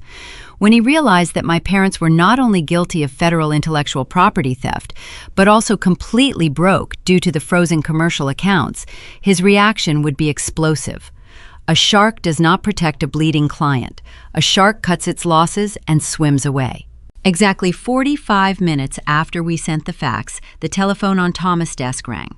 The lawyer answered it and placed the receiver on speakerphone. Harrison Vance was on the other end of the line. His previously aggressive and condescending tone was completely gone, replaced by a cold, furious professionalism. He stated clearly that he was formally withdrawing his representation of Miller Fine Foods effective immediately. He promised he would not file the preliminary injunction, and he abruptly terminated the call. The 40-page lawsuit was instantly rendered completely worthless. I had successfully navigated the legal minefield without spending a single dollar on defense litigation. I felt a massive surge of adrenaline and profound satisfaction. I defeated their most vicious attack by relying on the meticulous groundwork I laid a decade ago. I thanked Thomas and walked out of his office feeling utterly invincible. The winter sun was finally breaking through the heavy cloud cover, casting a bright, cold light across the city. I unlocked my sedan and sat in the driver's seat, breathing easily for the first time in a week. My parents were completely exposed. They had no clients, they had no software, and now they had absolutely no legal representation. But my victory was incredibly short-lived. As I reached forward to insert my key into the ignition, my cellular phone illuminated with an incoming email notification. The message was sent from David, my commercial banker. It was flagged with a red priority marker. I tapped the screen and opened the encrypted attachment. The email contained a digital copy of a legal notice filed just minutes ago in the county courthouse. Ironclad Capital was officially initiating the total liquidation of the Miller Fine Foods warehouse, but they were not stopping at the commercial property. Because my parents had lost their legal counsel, the predatory equity firm moved aggressively to secure all outstanding collateral. The document explicitly named the private family estate as the secondary asset slated for immediate seizure. And buried in the complex financial jargon was a horrifying mechanism designed to trap the secondary guarantor. If my parents defaulted on the estate foreclosure, Ironclad possessed the legal right to liquidate any new corporate entities registered under my Social Security number to satisfy the remaining debt. My parents' failure was about to become my absolute ruin. I stared at the digital foreclosure notice glowing on my phone screen. Ironclad Capital was moving to liquidate the family estate and attempting to drag my new company down with them. I immediately dialed Thomas. My attorney answered on the first ring. He listened to my rapid explanation of the secondary guarantor clause and chuckled his signature dry laugh. He explained that because my parents publicly terminated my employment without a formal severance agreement, they inadvertently severed my legal ties to their future liabilities. Under Michigan corporate law, a fired employee cannot be held responsible for debt acquired after their forced exit. Thomas promised to file a protective motion before noon, entirely shielding my personal assets from the Chicago Sharks. My parents were officially on their own. With the legal firewall permanently erected, I turned my absolute focus toward the most critical operational day of my career. It was the first major independent rollout of the season. Julian Sterling had entrusted my new fleet with distributing his premium holiday inventory across 4 Midwestern states. We were moving millions of dollars of imported winter truffles, organic poultry, and artisanal baking supplies. The logistical choreography required flawless execution. I leased a temporary dispatch hub on the outskirts of the city and spent the morning monitoring the global positioning systems on my tablet. The space smelled of fresh asphalt and strong black coffee. 50 heavy refrigerated trucks were humming down the interstate, executing their routes perfectly. I was finally operating entirely on my own terms, without the suffocating weight of my family. Lexi, however, refused to accept her total defeat. She was trapped inside a dying warehouse, surrounded by rotting produce and a massive impending foreclosure. Denied legal recourse after her expensive lawyer abandoned ship, she resorted to absolute crude sabotage. She knew she could not beat my software algorithms. She knew she could not win back the premium agricultural vendors. So she decided to attack the physical backbone of my enterprise. She targeted my drivers. Earl was one of my veteran operators. He was a towering man with 30 years of highway experience and a profound disrespect for corporate incompetence. He drove for my parents for a decade before I hired him away. At 2 in the afternoon, Earl pulled his massive Peterbilt 18-wheeler into a sprawling commercial truck stop off Interstate 96 to refuel. The air was thick with the smell of diesel exhaust and freezing rain. As he stood beside the heavy fuel pumps, a sleek black luxury sedan sped into the lot and parked aggressively across 2 spaces. Lexi stepped out into the biting wind. She wore designer sunglasses and a pristine wool trench coat, looking entirely absurd against the gritty backdrop of industrial transport. She approached Earl holding a thick stack of $20 bills. She had maxed out her remaining personal credit cards, taking cash advances at an exorbitant interest rate. Lexi attempted to bribe him right there on the wet concrete. She offered Earl $2,000 in cash if he simply walked away from his rig. She told him to leave the truck parked at the pump and abandon my highly sensitive holiday shipment to spoil. She promised to hire him back at Miller Fine Foods with a substantial raise. She assumed working-class loyalty could be purchased with a handful of wrinkled bills and a condescending smile. Lexi did not understand the architecture of commercial freight. I had already secured the absolute loyalty of my fleet long before this rollout began. I did not just offer my drivers empty promises or country club charm. I provided them with comprehensive health insurance, strict union protections, and a routing schedule that actually allowed them to sleep in their own beds on the weekends. I treated them with the fundamental respect the Miller family never bothered to extend. Earl looked at the cash trembling in her manicured hands and let out a booming, genuine laugh. He did not yell or argue with her. He simply pointed a grease-stained finger toward the windshield of his truck. Mounted perfectly on the dashboard was a high-definition security camera. It was actively recording audio and video, capturing every single second of her pathetic bribery attempt. The tiny red light blinked steadily in the gray afternoon gloom. Earl informed my sister that tampering with a commercial freight shipment across state lines was a severe federal offense. He suggested she get back into her luxury sedan before he called the State Highway Patrol. Lexi stared at the blinking red camera light. The false confidence drained completely from her face. She dropped a $20 bill onto the ground, scrambled back into her vehicle, and sped away toward the highway on-ramp. 10 minutes later, my tablet chimed. Earl had transmitted the wireless dashcam footage directly to my dispatch server. I sat in my quiet office and watched the high-definition video. I saw my sister shivering in the cold, desperately trying to buy a disaster to save her own fragile ego. I did not call the police. That would involve lengthy investigations and unnecessary bureaucratic delays that could disrupt my delivery windows. I chose a much more precise weapon. I attached the video file to a new message and typed the email addresses of both my mother and my father. I included a single sentence in the body of the message. If Lexi ever approaches my employees again, I am sending this footage directly to the Federal Department of Labor. I hit send and watched the progress bar complete the transmission. The threat of federal interference completely paralyzed them. The Department of Labor does not care about social reputations or manufactured family drama. They conduct merciless audits and issue crippling financial penalties for union intimidation and freight tampering. If federal agents initiated an investigation into Miller Fine Foods, they would immediately discover the fraudulent executive salary payments and the massive hidden loan from Ironclad Capital. Richard and Helen were terrified of drawing any government attention while they were actively drowning in unregulated debt. They realized that manipulating family dynamics does not work in the brutal reality of commercial logistics. Marcus, my former shift supervisor, texted me an hour later with a final update from their loading docks. My father had physically escorted Lexi into the administrative office and locked the door from the outside. She was officially grounded. The Golden Child was confined to a windowless room, forbidden from making phone calls or leaving the premises. Her sabotage attempt had completely failed, and my holiday rollout concluded as a massive, undisputed success. I spent the rest of the evening monitoring my flawless deliveries and calculating my expanding profit margins. I felt entirely untouchable. I had severed the legal ties, defeated the social smear campaign, and neutralized my sister. I was standing at the summit of the mountain I had built with my own hands. But just as I began to pack up my briefcase for the night, the primary security alarm at my temporary dispatch hub triggered a deafening siren. I looked at the external camera monitors, expecting to see a confused delivery driver arriving late or a stray animal wandering near the gates. Instead, I saw 3 unmarked black sport utility vehicles blocking the exit ramp. A team of men wearing dark suits stepped onto my asphalt, carrying heavy metal lockboxes and thick industrial bolt cutters.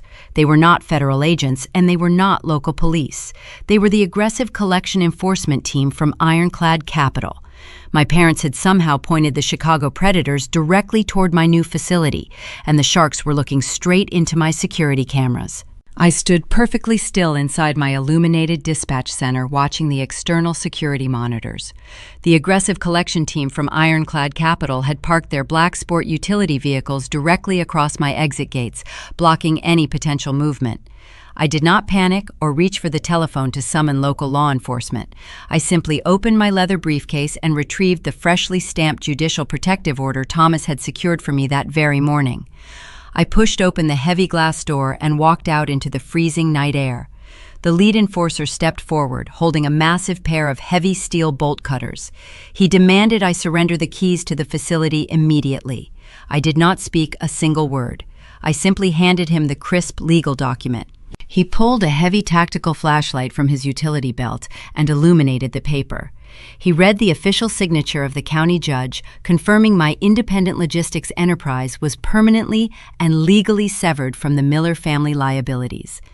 He realized instantly that my parents had deliberately lied to his firm. Richard and Helen had pointed the Chicago predators toward a legally untouchable target, simply to buy themselves a few extra hours of survival. The enforcer lowered his flashlight and stared at me with a look of silent professional respect. He tossed the document back into my hands, ordered his men to return to their vehicles, and drove away to seize the actual real estate owned by my parents.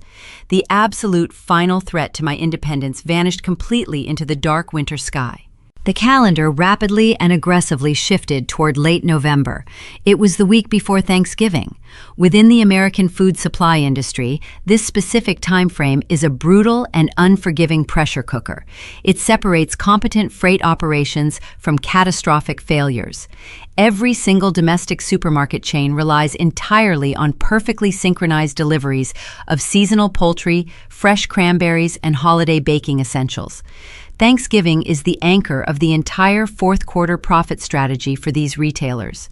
A single delayed shipment can easily cost a retail brand millions of dollars in lost consumer revenue and permanently destroy customer loyalty. Shoppers who cannot find a fresh centerpiece for their dining table will abandon their entire grocery cart and go to a competitor. While my independent fleet hummed flawlessly across the interstate highways, the rotting internal infrastructure of Miller Fine Foods finally buckled under the immense seasonal weight.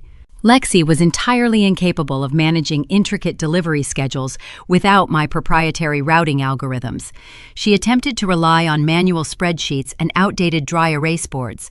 She completely lacked the fundamental spatial awareness required to balance refrigerated trailer temperatures against mandatory driver resting periods dictated by federal transportation law. Her profound incompetence manifested in a spectacular and irreversible catastrophe. She was tasked with routing 3 massive transport rigs filled entirely with premium organic heritage turkeys destined for Julian Sterling. These birds were strictly temperature-controlled, extremely expensive, and heavily pre-ordered by wealthy suburban families who expected absolute culinary perfection. Lexi made a critical mathematical error regarding the transit timeline. She scheduled the drivers to arrive at a primary distribution center that was officially closed for a scheduled long weekend maintenance upgrade. A seasoned logistics manager would have immediately recognized the mistake, absorbed the financial penalty, and rerouted the freight to a secondary cold storage facility. But my sister panicked. She was terrified of looking foolish in front of our father. Instead of fixing the problem, she ordered the drivers to park the fully loaded trailers on a deserted loading dock on the edge of town and commanded them to turn off their engines to save diesel fuel. She hid the manifest paperwork deep inside her desk drawer, hoping to quietly move the inventory on Monday morning before anyone noticed. The turkey sat in the unseasonably warm Michigan sun for 48 hours. Julian Sterling did not wait for Monday. When his flagship grocery stores reported empty poultry displays on Saturday morning, he initiated an emergency trace using the global positioning chips embedded in the original shipping manifests. He bypassed his own supply chain managers and drove his personal vehicle directly to the Miller Fine Foods warehouse complex. The scene he discovered upon arrival was completely apocalyptic. Blood and melted ice actively leaked from the rear doors of the parked trailers, pooling onto the cracked concrete in thick, dark puddles. The horrific, nauseating smell of rotting meat permeated the crisp autumn air, creating a suffocating cloud of biological decay around the entire commercial facility. Julian walked into the main administrative lobby carrying a terrifying aura of calm, absolute fury. Lexi attempted to deploy her usual pathetic strategy of social manipulation. She greeted him wearing a pristine, tailored designer suit, smiling brightly as if nothing was wrong.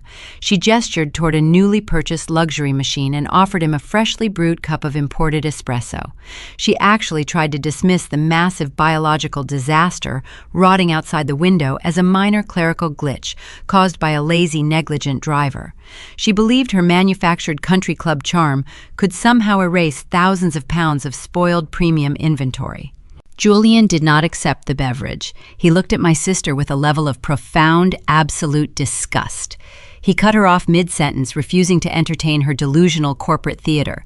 He informed her that reliable character and operational competence are the only currencies that matter in commercial freight. He formally terminated the entire Midwest Grocers contract on the spot, citing extreme breach of performance and gross negligence. He did not simply cancel the remaining holiday orders or demand financial restitution. He announced he was permanently moving his entire massive corporate account to my new logistics company, effective immediately. He turned his back on her stunned face and walked out of the building forever. In a single devastating afternoon, Miller Fine Foods lost its absolute final major financial lifeline. The evaporation of the Sterling account was a fatal terminal wound.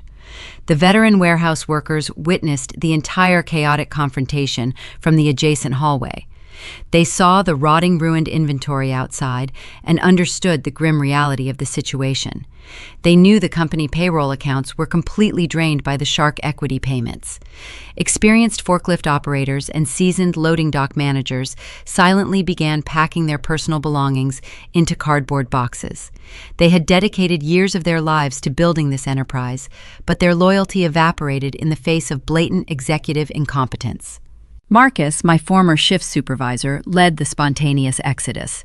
He walked over to the main electrical panel and systematically shut down the massive conveyor belts. He dropped his heavy leather work gloves onto the concrete floor and walked out the front door without saying a single goodbye to management. Within 20 minutes, the entire labor force abandoned the property. They left their heavy machinery idling on the floor, refusing to perform free manual labor for a dying, fraudulent empire. The massive facility fell into a haunting, suffocating silence, broken only by the distant hum of failing refrigeration units. I sat in my pristine dispatch center miles away, watching my digital profit margins climb rapidly higher. My business was thriving, absorbing the massive influx of desperate abandoned clients. My cellular phone vibrated gently on the polished glass surface of my desk. The screen illuminated brightly, displaying a new text message from a personal number I had actively blocked on almost every other communication platform. It was my father. He managed to bypass the digital blocks by utilizing a cheap prepaid mobile device. The message did not contain aggressive demands or ridiculous legal threats. It consisted of two incredibly pathetic, desperate sentences. He begged me to meet him. He typed that we needed to talk and claimed it was strictly about family. After spending months trying to destroy my reputation, steal my intellectual property, and leverage my personal assets to satisfy a predatory Chicago investment firm, he was finally attempting to use biology as a defensive shield. The towering, fragile house of cards had completely collapsed, crushing his golden child beneath the heavy rubble. And now he wanted his discarded daughter to rescue him from the wreckage. My finger hovered over the glowing screen, preparing to deliver the absolute final blow. I stared at the illuminated screen of my cellular device, reading the desperate text message sent by my father. After enduring months of vicious legal threats, deliberate character assassination, and relentless corporate sabotage, he suddenly wanted to weaponize the sacred concept of family. I did not delete the transmission immediately. Instead, I decided to grant my former employers exactly 15 minutes of my precious time. I explicitly chose a neutral location, completely insulated from their toxic, affluent social circles. It was a 24-hour roadside diner located on the desolate industrial edge of town. The establishment featured cracked red vinyl seating, flickering fluorescent overhead lighting, and the heavy, lingering aroma of cheap frying oil mixed with stale coffee. I arrived exactly on time, stepping out of my vehicle into the biting November wind. I pulled my dark wool coat tightly around my shoulders and pushed through the heavy glass entrance doors. A tarnished brass bell chimed brightly above my head, announcing my arrival to the sparse, late-night crowd. I paused in the small, tiled entryway, allowing my eyes to fully adjust to the harsh, artificial glare of the restaurant.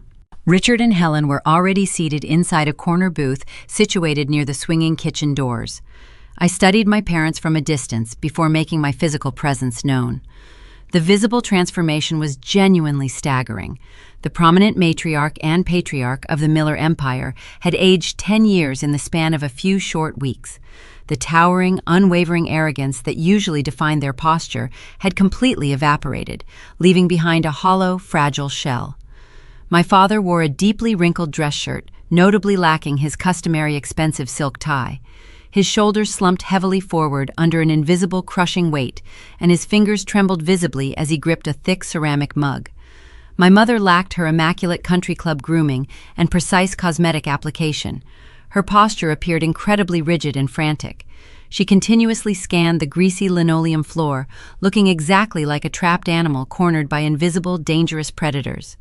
The catastrophic loss of the massive Sterling distribution account, combined with the sudden total labor strike, had finally shattered their grand delusions of invincibility. They were actively bleeding out on the commercial battlefield, and the Chicago equity sharks were aggressively circling the dark water. I navigated silently through the narrow aisles of empty tables and slid into the cold vinyl seat directly opposite them. I did not remove my heavy winter coat or offer any semblance of a warm, polite greeting. An exhausted waitress approached our table, holding a stained glass carafe, but I waved her away decisively, declining any warm beverages. I placed my bare hands flat onto the scratched formica surface and waited in absolute punishing silence. My father cleared his throat loudly, attempting to summon his former authoritative baritone voice. The resulting sound emerged thin, raspy, and entirely unconvincing. He immediately launched into a rambling, disorganized monologue regarding the unpredictable, volatile nature of commercial logistics and the highly unfortunate mistakes occasionally made by inexperienced junior managers. He deliberately avoided mentioning Lexi by name, steadfastly refusing to assign direct accountability to his favorite child. He spoke vaguely about seasonal supply chain disruptions and unexpected temporary cash flow shortages. I maintained strict, unbroken eye contact, refusing to offer any sympathetic nods or verbal validation to his pathetic string of lies. When the vague corporate excuses completely failed to provoke an emotional reaction from me, my mother abruptly commandeered the conversation. She leaned aggressively across the small table, attempting to project a synthetic aura of deep maternal warmth. She presented their ultimate desperate proposition. Helen formally offered me the grand title of Co-Chief Executive Officer of Miller Fine Foods. She spoke the fabricated title aloud as if she were bestowing a rare historical knighthood upon a lowly servant. She proposed that we officially combine our respective logistical resources. She demanded I immediately merge my pristine independent delivery contracts, my proprietary routing software, and my massive newly acquired liquid capital directly back into their rotting corporate framework. The sheer unfathomable audacity of her pitch was truly mesmerizing. She did not apologize for publicly terminating my employment, maliciously canceling my health insurance, or attempting to steal my intellectual property through a predatory lawyer. Instead, she actively framed this ridiculous financial merger as a highly generous act of parental forgiveness. She claimed they were willing to gracefully overlook my recent rebellious independence in order to bravely save the sacred family legacy. She wanted me to absorb their catastrophic hidden debt and rescue them from total bankruptcy, while simultaneously sharing executive power with the exact sister who ruined their entire empire. As she finished outlining this astonishingly delusional survival strategy, Helen reached across the sticky table surface. She extended her manicured fingers and gently tucked a stray strand of dark hair carefully behind my left ear. The pebble dropped directly into the center of my chest, sending a freezing, jagged ripple through my entire nervous system. It was a highly specific counterfeit gesture of affection. Over the past 3 decades, my mother only executed that exact physical movement when she required something deeply sacrificial from me. She tucked my hair behind my ear when she previously asked me to surrender my university savings to fund a vanity remodeling project for the estate kitchen. She performed the identical motion when she demanded I cancel my rare vacation days to cover a brutal holiday dispatch shift. The intimate physical contact was never rooted in genuine maternal care. It was a calculated psychological trigger specifically designed to extract maximum compliance from a gullible daughter. I looked closely at the trembling, exhausted hands of my father and the forced, unnatural smile plastered tightly across my mother's face. The absolute foundational truth of my entire existence finally crystallized under the harsh diner lights. Their love was entirely and permanently transactional. I was never a cherished human being in their eyes. I was merely an expandable biological utility. I was a living insurance policy bred specifically to absorb their failures and quietly subsidize their extravagant, comfortable lifestyles. They did not actually miss their estranged daughter. They simply missed the obedient, silent machine that reliably generated their wealth. The very last, lingering, microscopic shred of familial obligation I carried inside my heart completely dissolved into the greasy air of the restaurant. I felt incredibly dangerous and perfectly calm. I leaned forward, mirroring my mother's aggressive posture, but projecting a lethal, absolute coldness. I kept my vocal tone painfully quiet, forcing both of them to strain their ears to hear my final verdict. I informed them that the independent commercial enterprise I recently built was currently valued at a massive premium and operating with absolutely zero debt. I stated clearly that their dying company possessed zero leverage, zero active clients, and zero viable physical assets. I looked directly into my mother's widening eyes and systematically dismantled her entire fantasy. I told her I would never merge my pristine contracts with a radioactive corpse. I told them I absolutely refused to set myself on fire simply to keep Lexi warm for another winter. The honest, brutal words landed like physical, blunt force strikes against their pale faces. My mother gasped loudly, clutching her throat as if she were actively suffocating in the booth. The synthetic smile shattered, completely replaced by a dramatic mask of sheer terror. She burst into violent theatrical tears, sobbing loudly enough to attract the curious attention of the few truck drivers eating dinner at the front counter. She wailed incoherently about ungrateful, selfish children and the supposedly unbreakable sacred bonds of blood.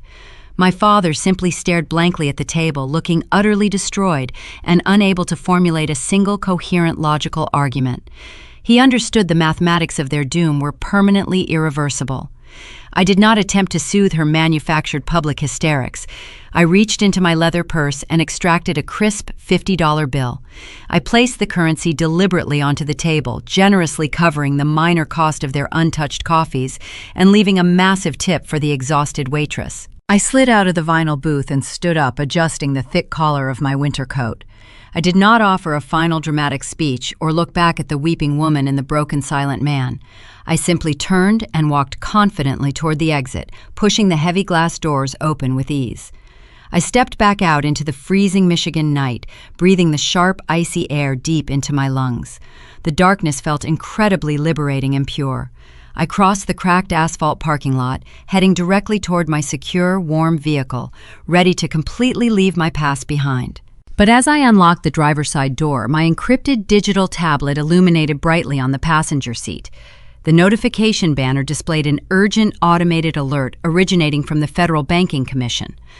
While my parents were intentionally distracting me with fake tears and ridiculous merger proposals Lexi had secretly executed, a devastating, final, desperate maneuver. She utilized a stolen administrative credential salvaged from my old accounting files, attempting to fraudulently wire a massive sum of money from my pristine new corporate accounts directly to the Chicago equity sharks. The unauthorized transaction was automatically flagged and instantly frozen by the bank algorithms. However, the sheer massive velocity of the attempted wire transfer triggered a mandatory immediate lock on every single financial asset bearing my personal identification number. The desperate cornered rats had just forcefully dragged my flawless independent empire into the volatile center of a massive federal fraud investigation. I sat inside the freezing cabin of my vehicle, staring at the glowing notification on my encrypted tablet. The Federal Banking Commission possessed the unquestionable authority to paralyze any commercial enterprise instantly. Lexi had deployed a stolen digital credential to initiate a staggering fraudulent wire transfer. She attempted to drain my newly acquired liquid capital and send the funds directly to the Chicago equity sharks.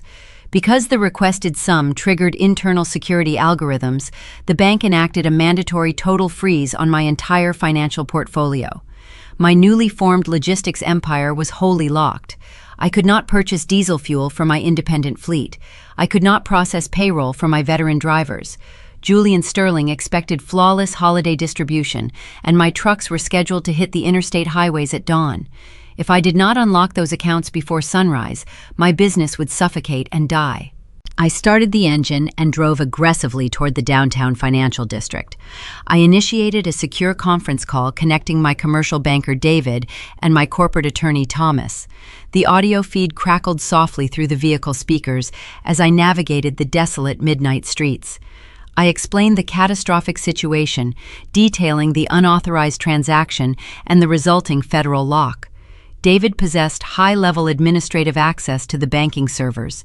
He bypassed standard customer service protocols and dove directly into the raw back-end transaction logs. Thomas listened carefully, processing the legal ramifications of the attempted theft. He informed me that unauthorized access to a commercial banking network constituted a severe federal felony.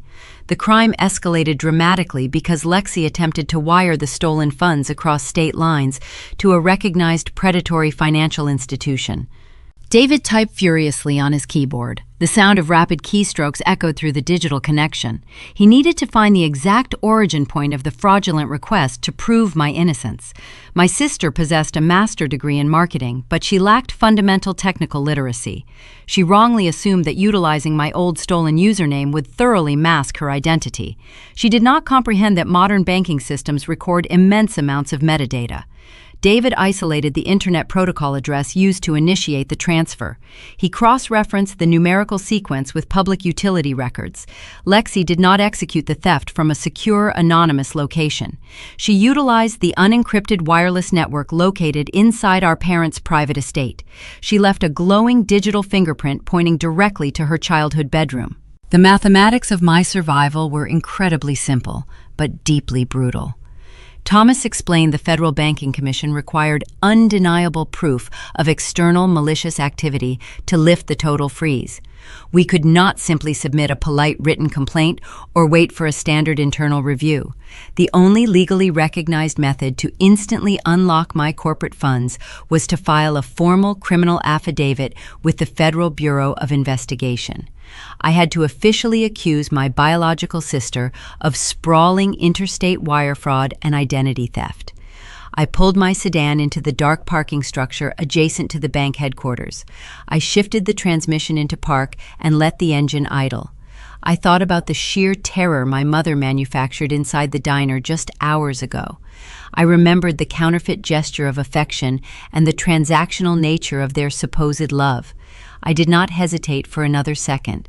I gave Thomas the authorization to draft the criminal affidavit and submit the digital server logs to the federal authorities. I spent the next 4 hours sitting in a sterile conference room with David and Thomas, drinking bitter coffee and waiting for the bureaucratic machinery to process our strike. The sun slowly crested over the Grand Rapids skyline, painting the city in shades of pale orange and cold gray. At exactly 6 in the morning, the Federal Banking Commission reviewed the forensic evidence. They recognized the fraudulent nature of the wire transfer and immediately nullified the transaction. The heavy digital lock restricting my accounts vanished. My liquid capital was fully restored. I authorized the immediate release of funds to purchase thousands of gallons of diesel fuel. I watched my encrypted tablet as the global positioning chips inside my fleet began moving simultaneously. The critical Thanksgiving rollout proceeded flawlessly. My independent drivers hit the interstate highways carrying premium organic inventory while I firmly secured my financial fortress. The federal authorities moved with terrifying velocity. Wire fraud involving substantial sums of money and predatory equity firms triggers an immediate aggressive response from law enforcement. I did not drive back to my apartment to sleep. I drove my vehicle toward the affluent suburban neighborhood where I was raised. I parked my car 3 blocks away from my parents' estate, concealing my presence behind a thick row of towering pine trees. I watched the consequences of my sister's profound hubris unfold in real time. 3 dark armored vehicles belonging to the Federal Bureau arrived at the property. Heavily armed agents wearing tactical vests swarmed the pristine manicured lawn. They did not knock politely or request a convenient meeting. They breached the heavy oak front door and flooded the interior of the mansion. Through the large bay windows, I observed the chaotic scene playing out inside the luxurious living room. My mother was utterly hysterical, waving her arms frantically while agents systematically confiscated personal computers and digital tablets. My father stood frozen in the center of the room, looking entirely helpless as his carefully constructed illusion of wealth was violently dismantled by federal investigators. And then they brought Lexi outside. The golden child was not wearing designer sunglasses or projecting country club arrogance. She wore plain gray sweatpants, and her hands were heavily restrained behind her back with thick steel cuffs. Two stern agents escorted her down the wide brick driveway and placed her into the rear compartment of an armored vehicle. She attempted to manipulate the commercial freight industry, and she ultimately triggered her own devastating destruction. The doors slammed shut, echoing loudly across the quiet, affluent neighborhood. I watched the federal convoy drive away, carrying my sister toward a grim concrete holding cell. A strange sense of hollow vindication washed over my exhausted body. I had successfully defended my new enterprise and permanently neutralized the most dangerous internal threat. But the destruction of the Miller family was not entirely complete. My cellular phone vibrated, pulling my attention away from the raided estate. The caller identification displayed the private Chicago number belonging to Ironclad Capital. The predatory equity firm possessed vast intelligence networks, and they had already received notification of the federal raid. The lead collection enforcer spoke with a terrifyingly calm voice.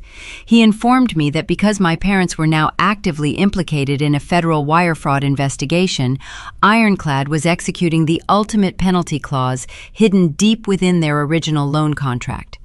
The Chicago Sharks realized their secret money laundering operation disguised as an executive salary was exposed.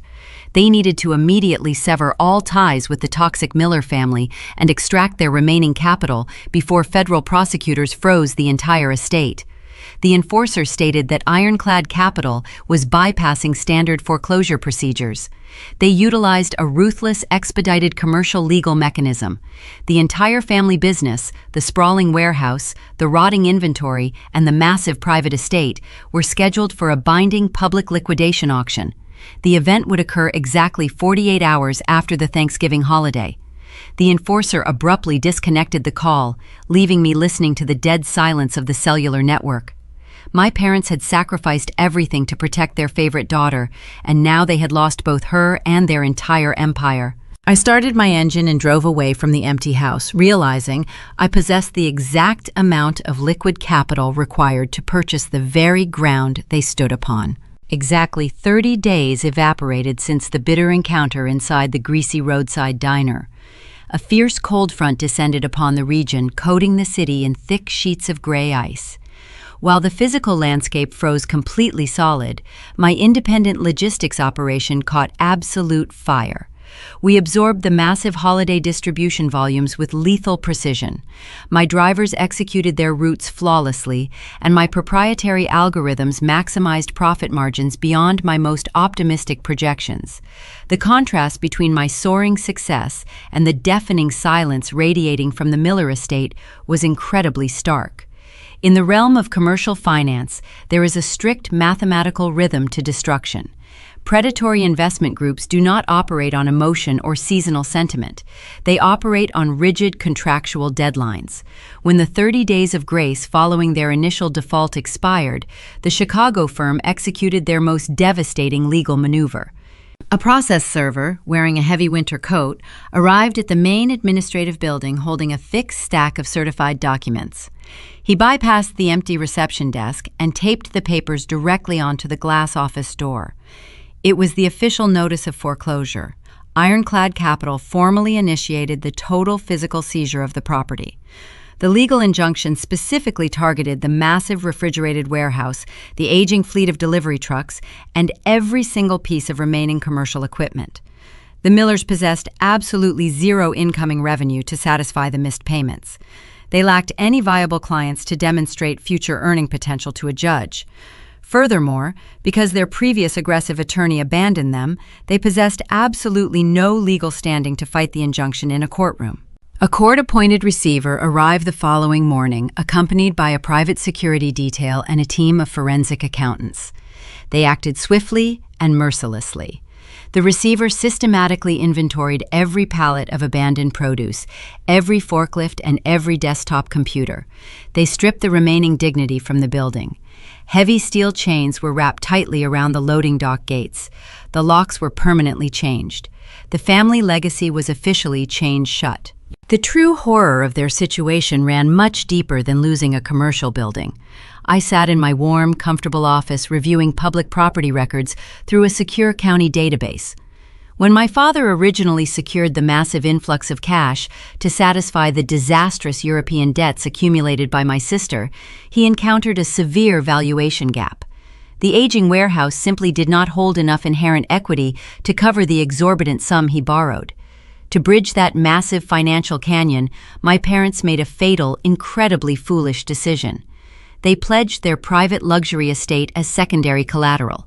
They tied their personal sanctuary directly to the toxic corporate loan. If the commercial liquidation failed to satisfy the principal amount, plus the staggering predatory interest rates Ironclad possessed, the absolute legal right to seize the family residence.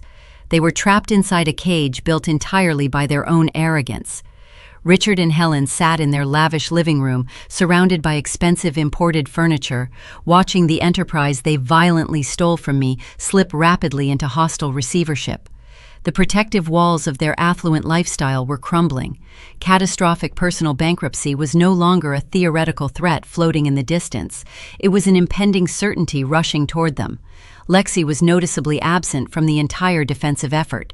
Her previous manufactured bravado vanished completely when the reality of potential homelessness loomed. She caused the fatal wound, but contributed absolutely nothing to the survival strategy. This terrifying reality manifested digitally. My cellular phone became a daily repository for my father's mounting panic. Richard began leaving lengthy, pathetic voicemails. I routed his specific contact number directly to an automated recording system.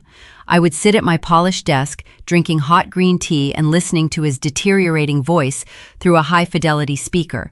He completely abandoned his previous authoritative tone. He begged me to contact my commercial banker immediately. He pleaded with me to utilize my newly acquired liquid capital to purchase the toxic debt directly from the Chicago firm.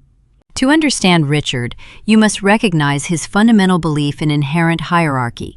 He always assumed he could command total obedience from his subordinates. He viewed me strictly as a permanent subordinate. Hearing him verbally grovel shattered the final lingering illusion of his power. He actually believed I would jeopardize my thriving, secure enterprise to save the luxury home he purchased while paying me a substandard wage for a decade. He attempted to frame the desperate request as an exclusive investment opportunity, promising to pay me back with interest once the market stabilized. It was a spectacular display of profound financial delusion. He possessed zero leverage and zero credibility, yet he still tried to negotiate from a position of imagined strength. I let every single message echo into the silent room. I refused to press the callback button. I was never going to execute a miraculous 11th-hour bailout.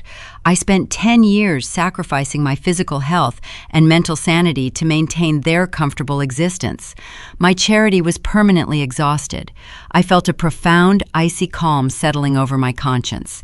I intended to let the brutal legal process consume them entirely. Instead of rescuing my betrayers, I instructed my attorney Thomas to actively monitor the foreclosure proceedings.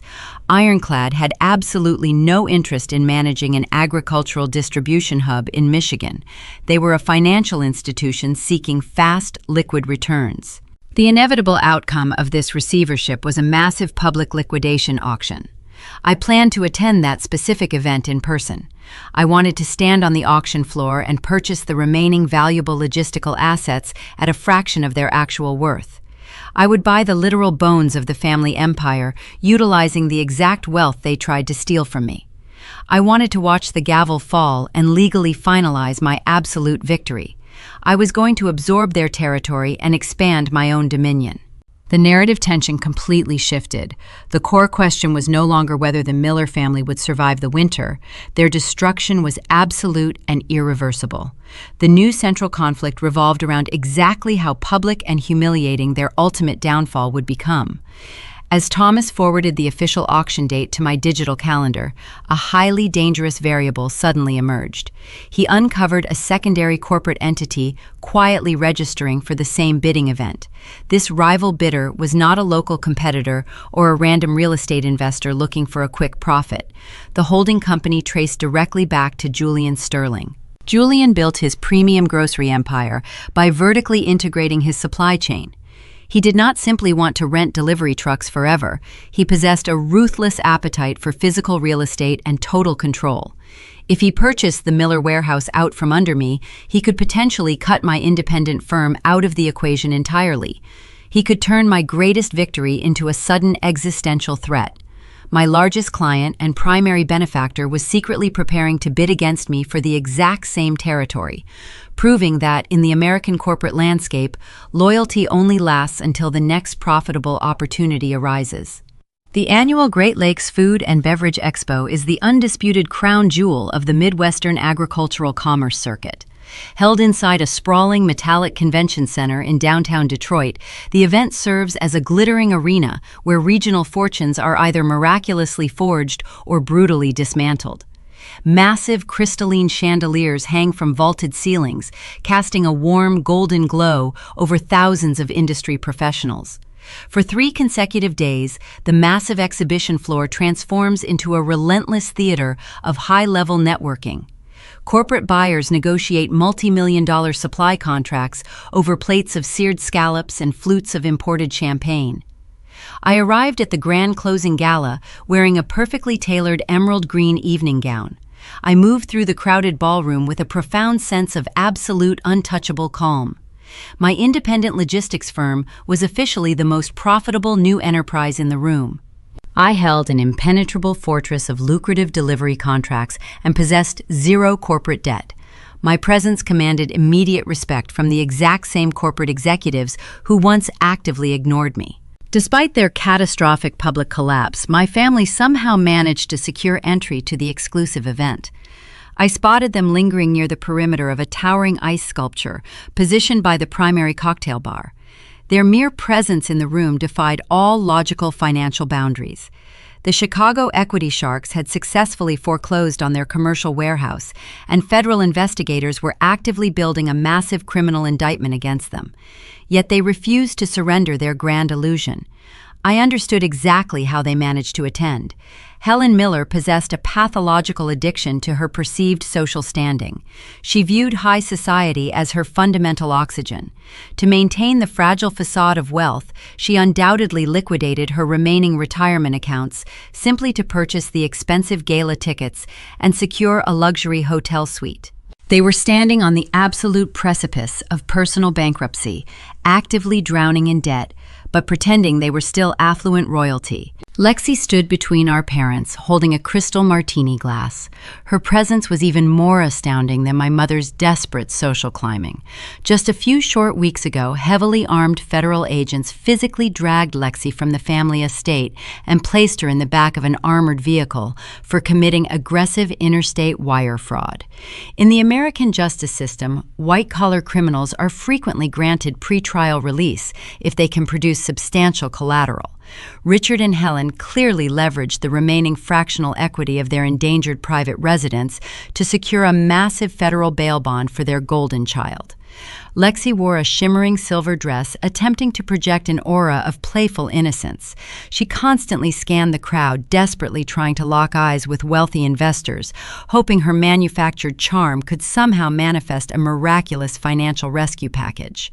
She remained completely detached from the devastating reality of her impending federal trial. The low hum of 1,000 simultaneous conversations began to fade as the primary ballroom lights slowly dimmed. A powerful spotlight illuminated the massive central stage, signaling the commencement of the keynote address. The crowd shifted their collective attention toward the podium. Julian Sterling walked confidently across the elevated platform, wearing a sharp charcoal tuxedo. As the reigning titan of the regional grocery industry, Julian possessed the absolute authority to dictate market trends and crown new commercial victors. The room fell into a deep, expectant silence. Julian adjusted the microphone and began speaking about the extreme volatility of the modern supply chain. He detailed the brutal challenges presented by unexpected winter storms, aggressive private equity predators, and widespread labor shortages. From my vantage point near the center of the room, I watched my parents' physical reaction to the speech. Richard and Helen actually began leaning forward in their seats. Their delusional arrogance was truly boundless. Because they had operated a Midwestern agricultural business for 3 decades, they genuinely believed Julian was preparing to offer them a prestigious lifetime achievement acknowledgement. They believed he was going to publicly validate their supposed legacy and perhaps announce a generous corporate bailout to save their dying warehouse. Helen subtly adjusted her expensive pearl necklace, preparing to stand and accept the applause of 500 industry peers. Richard placed a comforting hand on her shoulder, projecting the image of a seasoned, resilient patriarch who successfully weathered a temporary financial storm.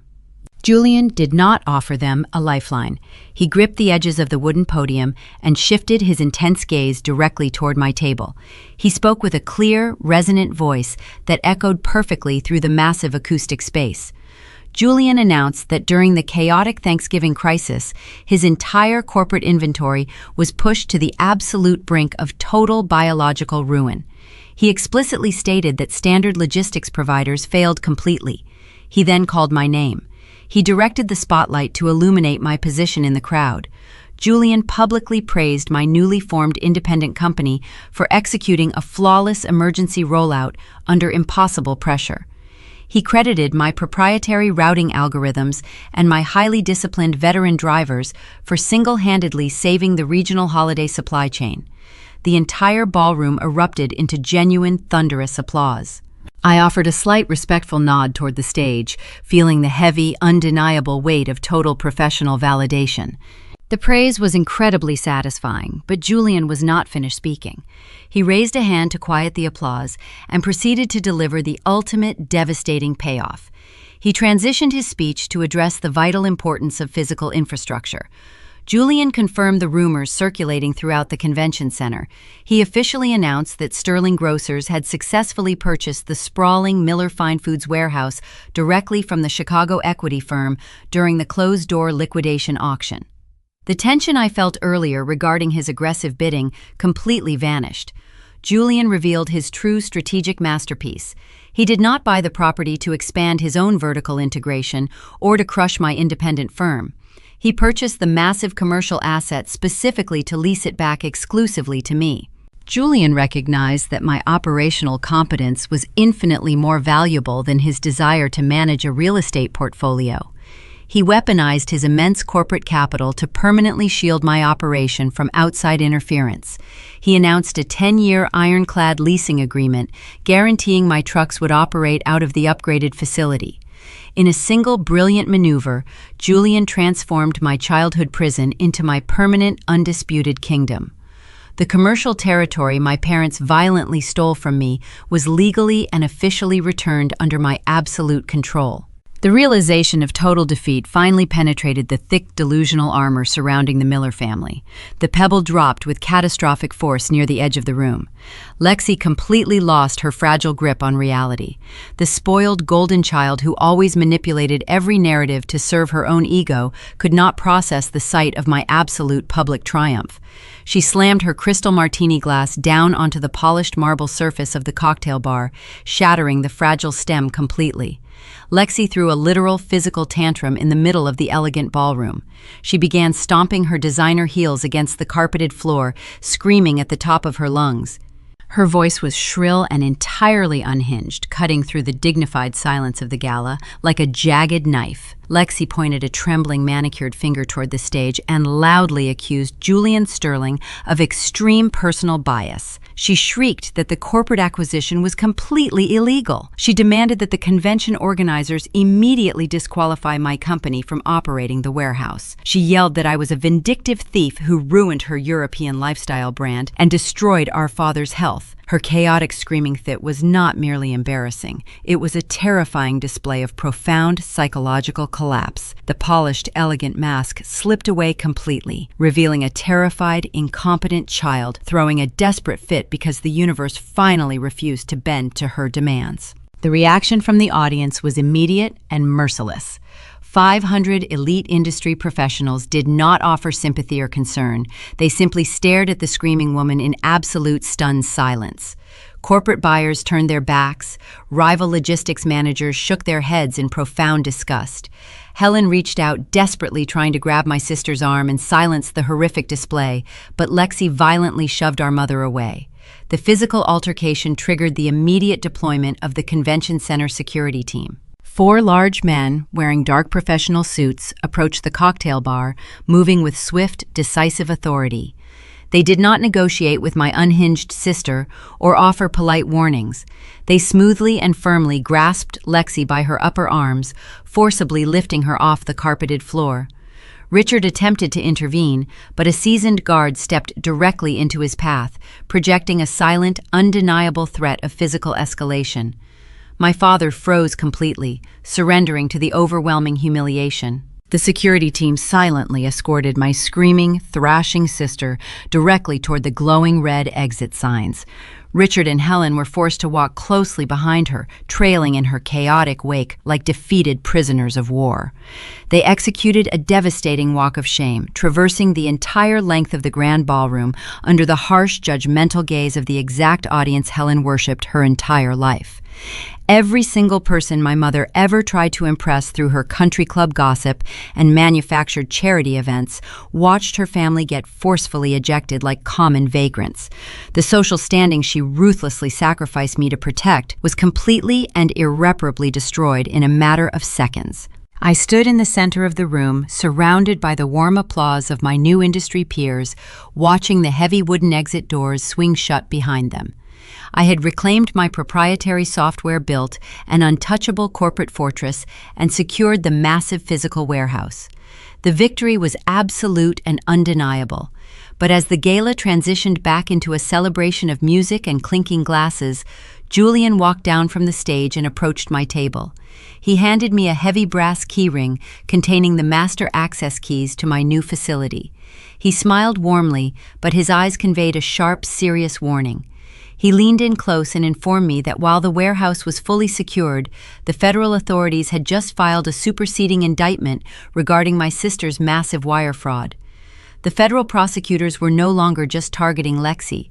They possessed hard forensic evidence proving my parents actively authorized the illegal transfer to save their estate. My absolute triumph was secured, but the final terrifying collapse of the Miller family was just entering its most dangerous phase. Exactly 6 months dissolved into the warm Michigan spring following the catastrophic destruction of my family at the Industry Gala in Detroit. The bitter, freezing ice that once coated the region finally melted away, replaced by a vibrant and relentless season of growth. The transition of the weather perfectly mirrored the dramatic evolution of my professional reality. The dust from the explosive federal indictments had finally settled across the commercial landscape. The justice system operated with a slow but utterly merciless grinding efficiency.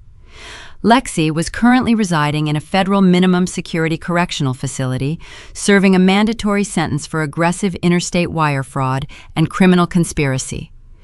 Because the prosecution possessed overwhelming forensic evidence proving my parents actively authorized the illegal transfer of funds, Richard and Helen were entirely stripped of their remaining assets to pay staggering restitution fines. Their luxurious private estate was seized and sold at public auction. The country club memberships were permanently revoked. The manufactured social standing my mother prioritized above her own daughter's existence was completely obliterated. They were currently living in a cramped, rented apartment on the far industrial outskirts of the city, learning the brutal mathematics of survival they once forced upon me. Today was my official move-in day at the sprawling commercial distribution center.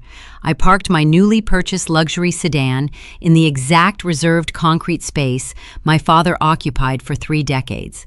I stepped out of the vehicle and breathed the crisp morning air deep into my lungs. The atmosphere did not smell of rotting premium inventory or toxic diesel fumes. It smelled of fresh industrial asphalt and heavy-duty cleaning solvents. I stood perfectly still in the center of the massive parking lot, watching a team of private contractors operate a towering yellow crane. The heavy machinery was positioned directly in front of the main administrative building. 2 workers wearing bright reflective safety vests and thick leather gloves were systematically unbolting the massive rusted letters that spelled Miller Family Fine Foods from the exterior brick facade. I watched with profound, silent satisfaction as the heavy steel bolts snapped under the pressure of industrial power tools. The old letters were lowered unceremoniously onto the rough concrete surface of the parking lot, clanking loudly as they hit the ground. The physical removal of the signage represented the absolute permanent erasure of their fraudulent legacy. The workers immediately began hoisting the sleek, modern logo of my own independent logistics enterprise into the empty space. The new lettering was crafted from polished silver and deep sapphire blue, reflecting the bright morning sunlight with pristine clarity. The towering crane secured the new identity directly into the ancient brick, securing my permanent, absolute dominance over the regional supply chain. Julian Sterling had honored his corporate word, executing the 10-year ironclad lease agreement with zero hesitation. I was no longer a frantic startup operating out of a temporary leased hub. I was the undisputed anchor of the Midwestern agricultural market. I walked past the construction crew and pulled open the heavy glass entrance doors of the main administrative lobby. The interior space was completely transformed. During the suffocating reign of my parents, the lobby was a tense, miserable environment filled with terrified employees and failing equipment. Now the expansive room hummed with bright, energetic efficiency. I had rehired every single veteran warehouse worker and seasoned loading dock manager who walked off the job during the Thanksgiving crisis. I reinstated their comprehensive health insurance benefits, increased their hourly wages, and provided strict union protections. Earl, the massive veteran driver, who successfully recorded my sister's pathetic bribery attempt, nodded respectfully as I passed the dispatch counter. Marcus, my former shift supervisor, was actively coordinating a fleet of 50 refrigerated trucks using a massive glowing digital map powered entirely by my proprietary routing algorithms. The entire facility operated like a flawless, perfectly oiled machine. I navigated the familiar hallways and walked directly toward the executive wing. I approached the heavy wooden door of my old office. This was the exact room where I was publicly fired and humiliated in front of 60 employees simply to manufacture a fraudulent executive salary for my incompetent sister. I pushed the door open and stepped across the threshold. I did not enter the room as an unappreciated discarded daughter or a biological automated teller machine. I walked into the space as the sole legal proprietor of a massive commercial empire. The room was bathed in bright natural light streaming through the large bay windows overlooking the active loading docks below. The space was completely empty, waiting for my specific instructions to be furnished. As I stood in the center of the quiet room evaluating the pristine hardwood floors, my cellular phone vibrated softly inside the pocket of my tailored blazer. I pulled the device out and looked at the glowing screen. A single text message illuminated the glass display. The communication originated from a cheap, prepaid mobile number I had not yet blocked. I opened the notification and read the words sent by my mother. The message was incredibly brief, but it carried the concentrated weight of a profound psychological illness. Helen wrote that they were willing to forgive me for everything that happened if I simply invited them to the official grand opening ceremony today. She concluded the text message with the phrase, "Family is forever." I stared at the glowing digital text, feeling a strange sense of scientific fascination. Even after losing her luxury estate, her commercial empire, her social standing, and her golden child to a federal prison, my mother still fundamentally believed she was the innocent victim of this narrative. Her delusion was an impenetrable armor. She actually believed she possessed the moral authority to offer me forgiveness. She believed that her mere presence at my corporate event was a valuable prize she could dangle in front of me to secure a VIP invitation. She wanted to stand in my lobby, drink expensive champagne, and pretend she was somehow responsible for my towering success. She wanted to absorb my victory and project the illusion of a happy, prosperous family to anyone who would listen. The old version of May Miller, the exhausted daughter sleeping on a canvas cot in the freezing dispatch office, might have reacted with explosive emotional violence. She might have typed a furious, massive paragraph detailing every single betrayal, every stolen dollar, and every vicious lie. She might have screamed into the telephone demanding an apology that would never materialize. But that version of me died completely inside the greasy roadside diner 6 months ago. I realized in this exact moment that engaging with a toxic delusion only feeds its power. Explaining reality to someone entirely committed to misunderstanding you is a catastrophic waste of executive energy. I did not type a furious paragraph. I did not attempt to justify my position or demand accountability. I did not even bother to utilize the digital blocking feature. I simply pressed my thumb against the smooth glass screen, swiped left, and permanently deleted the message. I watched the text vanish into the digital void, leaving the conversation thread entirely blank. I left her desperate manipulative words completely unanswered forever. The silence I offered her was not a defensive retreat. It was an aggressive, absolute victory. I finally understood that some shattered bridges are simply not meant to be rebuilt. Some biological connections are inherently radioactive, and the only intelligent survival strategy is permanent total quarantine. I slid the cellular phone back into my pocket and turned my attention toward the corner of the office. Resting against the freshly painted wall was a single piece of furniture remaining from the previous regime. It was the ridiculously expensive imported ergonomic chair Lexi demanded on my absolute last day of employment.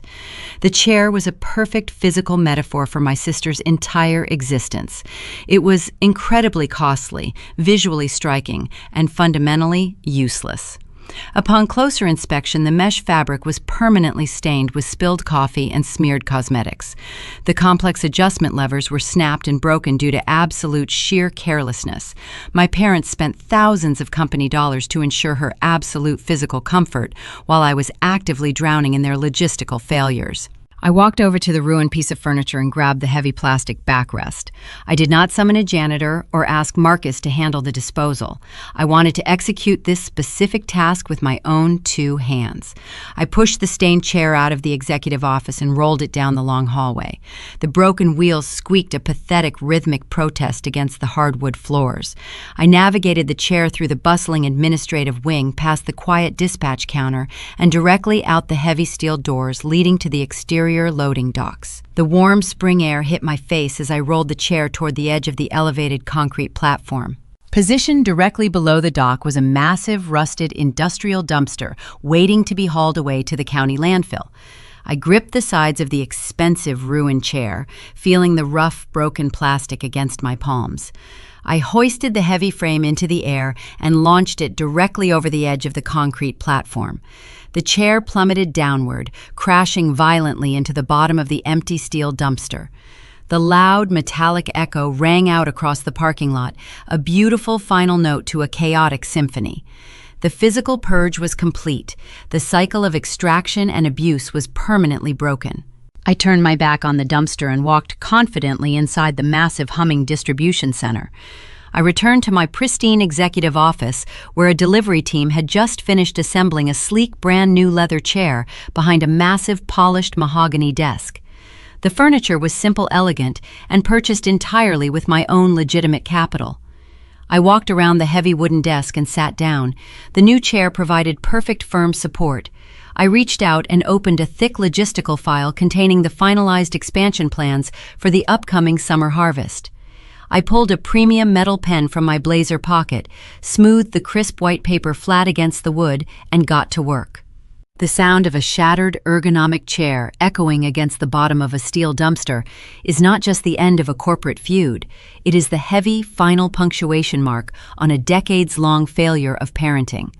When we look at the wreckage of the Miller family, it is easy to focus on the stolen intellectual property, the frozen bank accounts, and the predatory Chicago equity sharks.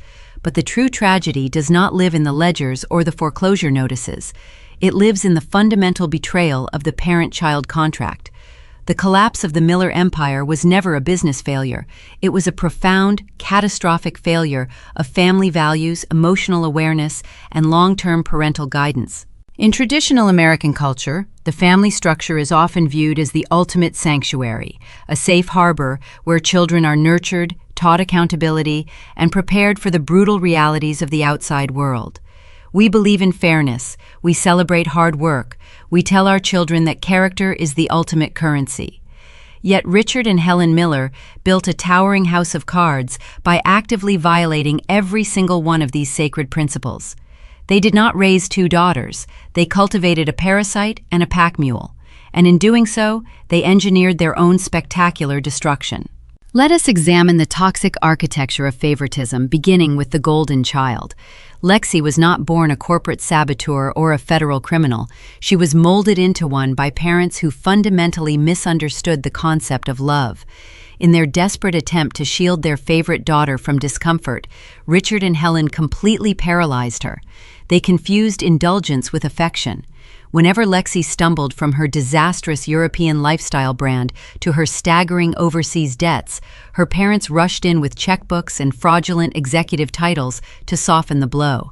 They robbed her of the most vital developmental experience a human being can have, the natural consequence of failure.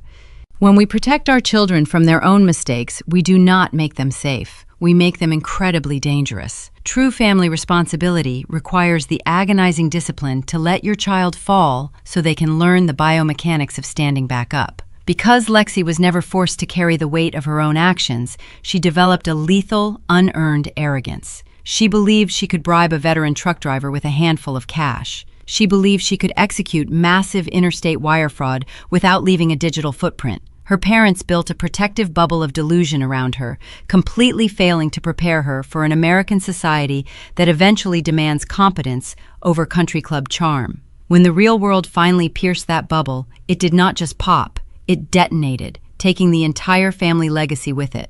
On the opposite end of this deeply broken spectrum stood May. If Lexi was the victim of toxic indulgence, May was the casualty of conditional, transactional love.